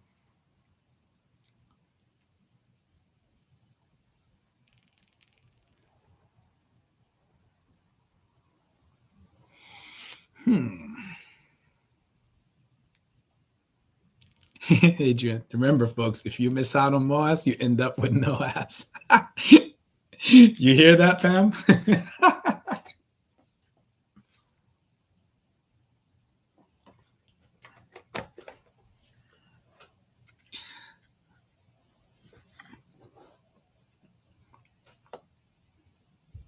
Oh snap. We'll put it we'll put it this way. Uh, if you're gonna tell us after the MOAS, which means it is definitely from someone from the community and someone that everyone knows. Um, it has to be. I think I have an idea on who it is. Pretty sure most of the people in here have an idea on who it is. But that's your story to tell, so we'll wait for you to tell it. Obviously, I'm just having fun with you, obviously, and chit chatting here. Delicious H2O, Adrian Fernandez. Yes, they're sponsoring the show, so therefore you know what to do. Uh, all you got to do is drink water. Make sure you're H2O nated. You like that one? H2O nated. And yeah, that's what they get out of the sponsorship, and they cover all the streaming services for this show.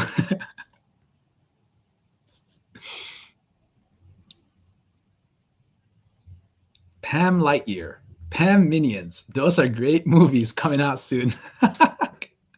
I can't wait. Pam Atar too.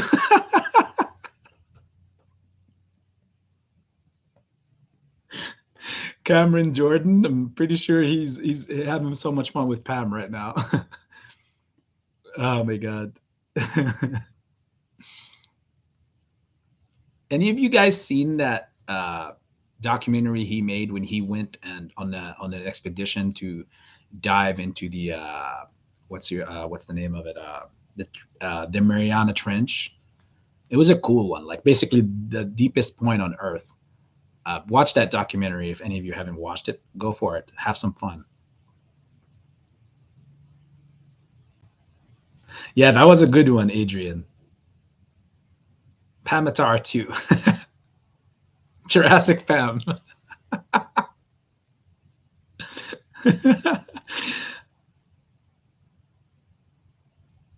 It's coming out December 22, I believe. uh,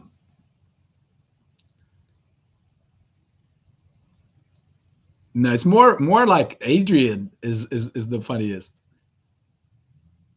World World War Pam. Oh my god, look at that. That's a good one, Tell Dog.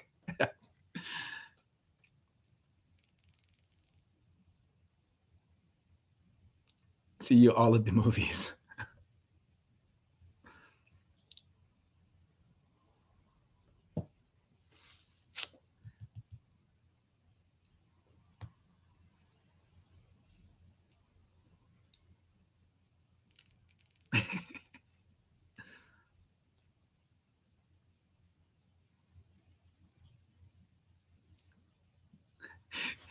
You guys kept out like American History Pam.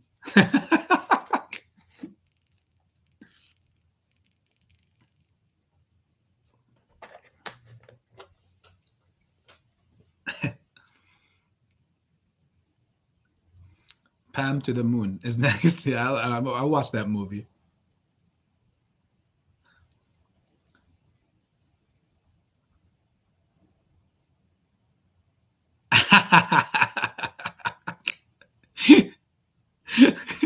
Panthea, welcome back, brother. I don't know if you ever left, but AB is dropping bombs on YouTube. This is Disney, not HBO and cut. Hey, man, I don't know when enough is enough. I'm gonna if we're gonna come out, we might as well show out. So, and if they cut the lights out, we got Pam's Discord to all attend and go to. So it's a win-win situation. Me, myself, and Pam. Tell Dog, that was a really good one too, right there. Me, myself, and Pam. It sounds a little concerning, but me, myself, and Pam.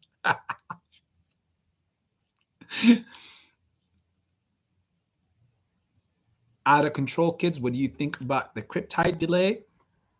Nothing. Just screwing people on the option link. That's it. On the option train. That's it. There isn't much to it. Like out of control. I said this earlier in this live stream, and I know you weren't around, but you know, I obviously we're going to talk about it. You asked about it. Nobody, I am very certain, I asked this question and no one had an answer of yes. No one woke up or saw that statement yesterday where they did a re-delay to the, till the end of the second quarter, which is basically all the way up till June 30th. I'm certain no one went and saw that or heard that and automatically went ahead and said, okay, you know what? I'm done. I can't wait an extra month. I've been in this for 6 or 8 months or a year or whatever the case may be, and I'm gonna exit. I don't care about my cryptides. I don't want none of this stuff. I've been holding through the post date, so therefore I'm gonna go ahead and sell it all. And yeah, the system can kiss my. You know what I'm trying to say. I'm pretty sure nobody went like that, and everybody answered like, "There's no way." They've waited this long, they'll wait more.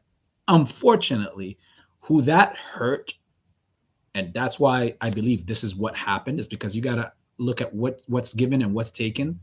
Who that really was a target at or a blow at the option players. So many options are going to expire worthless. Again, no financial advice because it's not Friday and it's not closed bell yet. But obviously, in my opinion, I was saying that they needed, before they even made that announcement, that they want to cancel the $3, because if we close above $3 on Friday, just remember this: if we close above $3 on Friday, look at there's over 100,000, or at that point there was, before that announcement, there was over 120,000 or 100,000 contracts, call options, that would automatically go into the money, which also means at that level, many people would be more than happy to exercise. Because if they exercise them, that means bbig, you're getting the shares at 3. You already sold a big chunk for a profit. The rest, you took that money, whatever you sold for, so you could exercise the rest. It's a win-win for you. And that was going to be a gamma for next week, setting up a perfect gamma for next week. And that was going to be very beautiful. And that's why what they did needed to happen. Like, they did it. I know it's so shady. I know it's rare that you see something like this. But at the end of the day, did that, in my opinion, make anybody else who's been holding bbig go and sell, which further showed a 15% drop? Of course not. I know that this was something that was pre-planned. They make these numbers pop up. Oh, 15% is a big drop. And now people are worried. It's just an attack on two ends. One, the option players for this week and the next week and the week after, possibly. And then also an attack on the weak-minded people, so psychologically can be obviously screwed. Like, oh, this is dropping, let me sell it quick.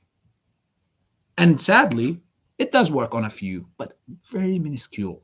It should not been 15% drop was not supposed to be the right way to look at it, because I know for a fact people were not selling just because there's an extra month they have to wait. I mean, it's kind of more of an easier investment at this point than AMC or GME, and mentally that is, because at least this have a date tied to it, where at least you know the end is all here. Now, when you come talk about AMC and GME, we know the potential, we know how big, how much we love them and all that stuff, but do you know exactly when is it going to squeeze? We have a lot of hope for June 3rd and that time, of course, I understand, but it's not documented.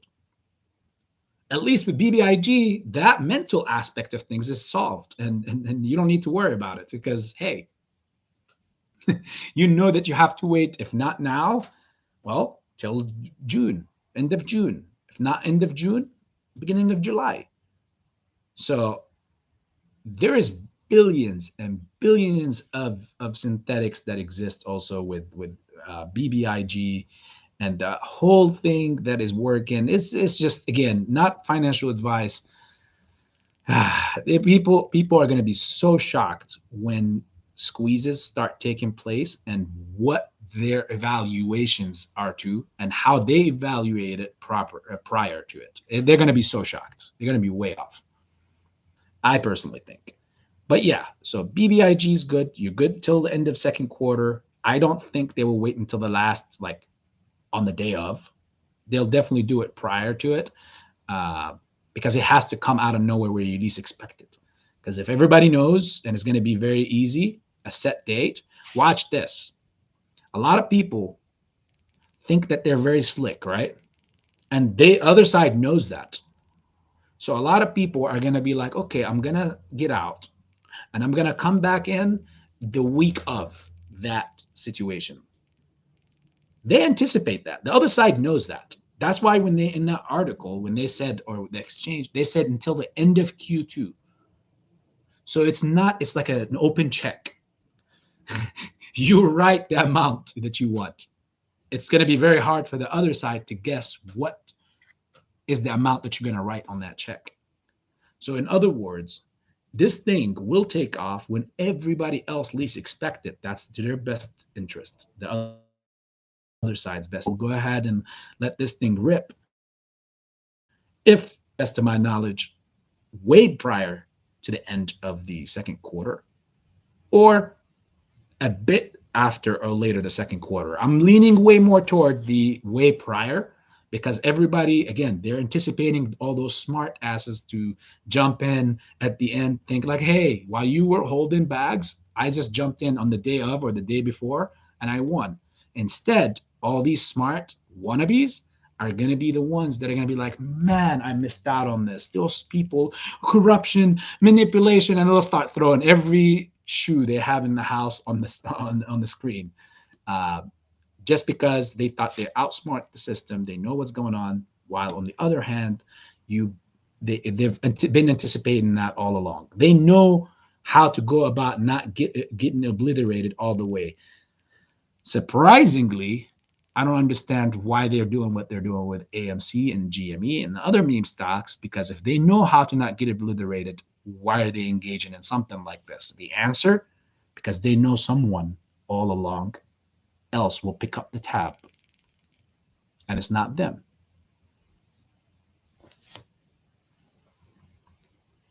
That was just a psychological breakdown onto like why actions, because again, when one person acts, there's always a reaction. And the to best guess to what that reaction would be, you got to put in effect, like you got to put in all the intangibles that you got on the table, or you don't. You got to create some even. And when you see it, you'll see that like, hey, sometimes when you gauge some of the tangibles we got is like these people are unconscious. Like you see all the naked shorts, you see the synthetics, you see all the crazy dark pool actions, all that stuff. Like, whoa, for over a year and a half, and everybody's still dancing or in a way are doing a pilgrimage around the market. They're constantly going in around it, like just walking, and everybody knows the truth. Yet the world acts like, to each person's perception, we're thinking that we are the only one that are hearing this, me and you and a few other of our likes, and everybody else is completely in the dark. That's nonsense. They know, the other side knows. That's why when in the future, like in 10, 20 years, looking back on this is going to be historic. So many movies going to be made about this. So many documentaries are going to be made about this. So many 60-minute episodes are going to be about this. So many, like the greatest scam on the global civilization in as a whole, because this is not like, this is going to unravel not just what's happening in the market here in the US. It's going to do it across all the globe. You've seen what's happening. All this stuff is tied up to each other. And these classes, there are classes of people that are above. And again, it's to their best interest that things like this are happening the way that they do. But it's not to their best of interest that things are out in the light, because the way they do it. They want it to be in the dark. You can have your conspiracies, talk about it. Yeah, it makes a great conversation next to a bonfire, but they don't want it to be solidified and politically documented, because then that opens ways for revolutions and political settlements and all that stuff. It's just going to be crazy, right? And it further helps them tighten up their grip on everyone else. So uh, whether money is the answer for you to get out of that, well, money is one part of the equation. What you do with it later is what will determine how much of a grip they will continue to have over you and your life and your loved ones or not.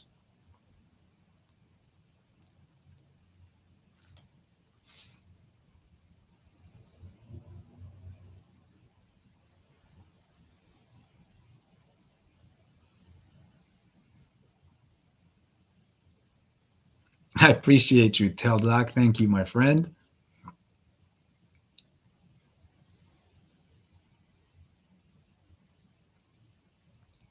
Thank you. Appreciate it, Adrian, as well.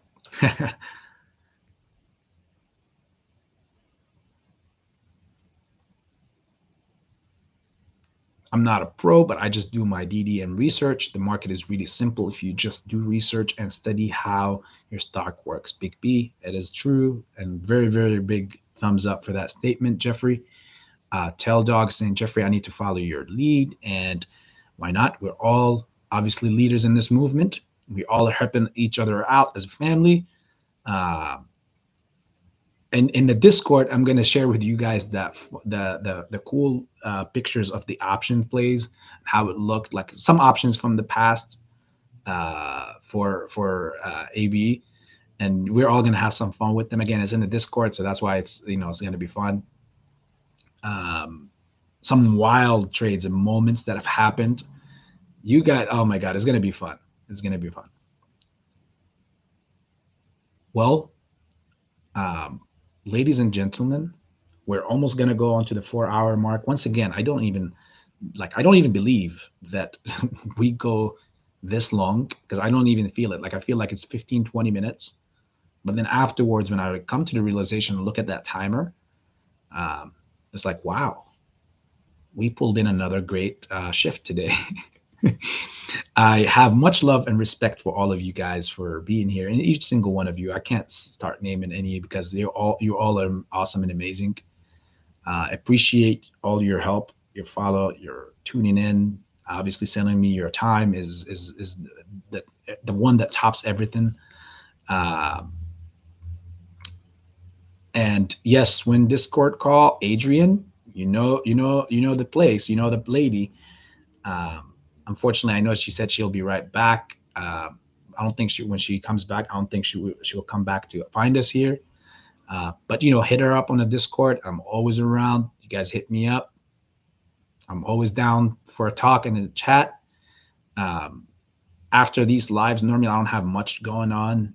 Sometimes on the weekends, yes, I see the friends and the other family members, but most of the times at night, I don't have much. And I would love to enjoy like-minded conversations because everyone else is not on the same uh, idea, or the same minds. Like if I talk to people here around me about this stuff, they're like, what's the stock market? No, it's like a different world. So I can't build that world with them again. That realm is built and already exists with you guys. I joined your Discord, brother. We can get it coiled. Yes. You guys coil it up, man. Coil it up. We can definitely have a bunch of uh, Discord calls at any given moment, uh, whether it's on Pam's, anywhere else, even on ours. You guys set it up. Tell Dog, Pabloco. Ooh, Pabloco is missing today. I hope everything is fine with him. Pam is back. There you go. So she is back. She found us before. She was back before we left. Um, and thanks for that, Pam. Appreciate that. So if you guys again go in there and start talking, maybe you might come through, send an invite. If not, I can probably see it and walk in and join the talk and the conversation. Um,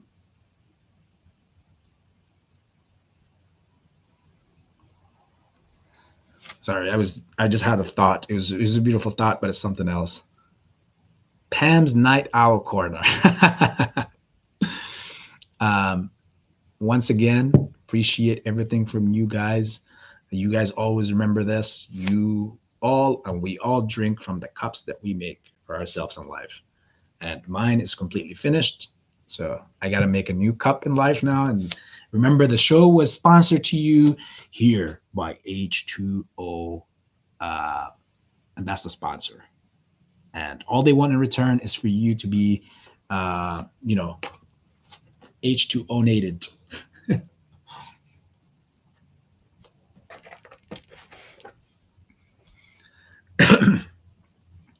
Yes, we are night owls. I can see Pam cruising with Tom. Rhonda, that's a good one. I can definitely see her cruising with Tom. Yes, paminated. It has been laminated, paminated, however you want to say it, but it's there. So yes, people, yet again, we meet the unfortunate moment. It's goodbye, but for later. It's not goodbye forever. So I will see you guys on the battlefield tomorrow. And if I catch up with any of you on calls somewhere else later, it is what I see you there. I'll talk to you there. If not, I'll see you on the battlefield tomorrow. And with all the thanks and appreciations, guys, once again, much love, AV Investments. See you there, guys.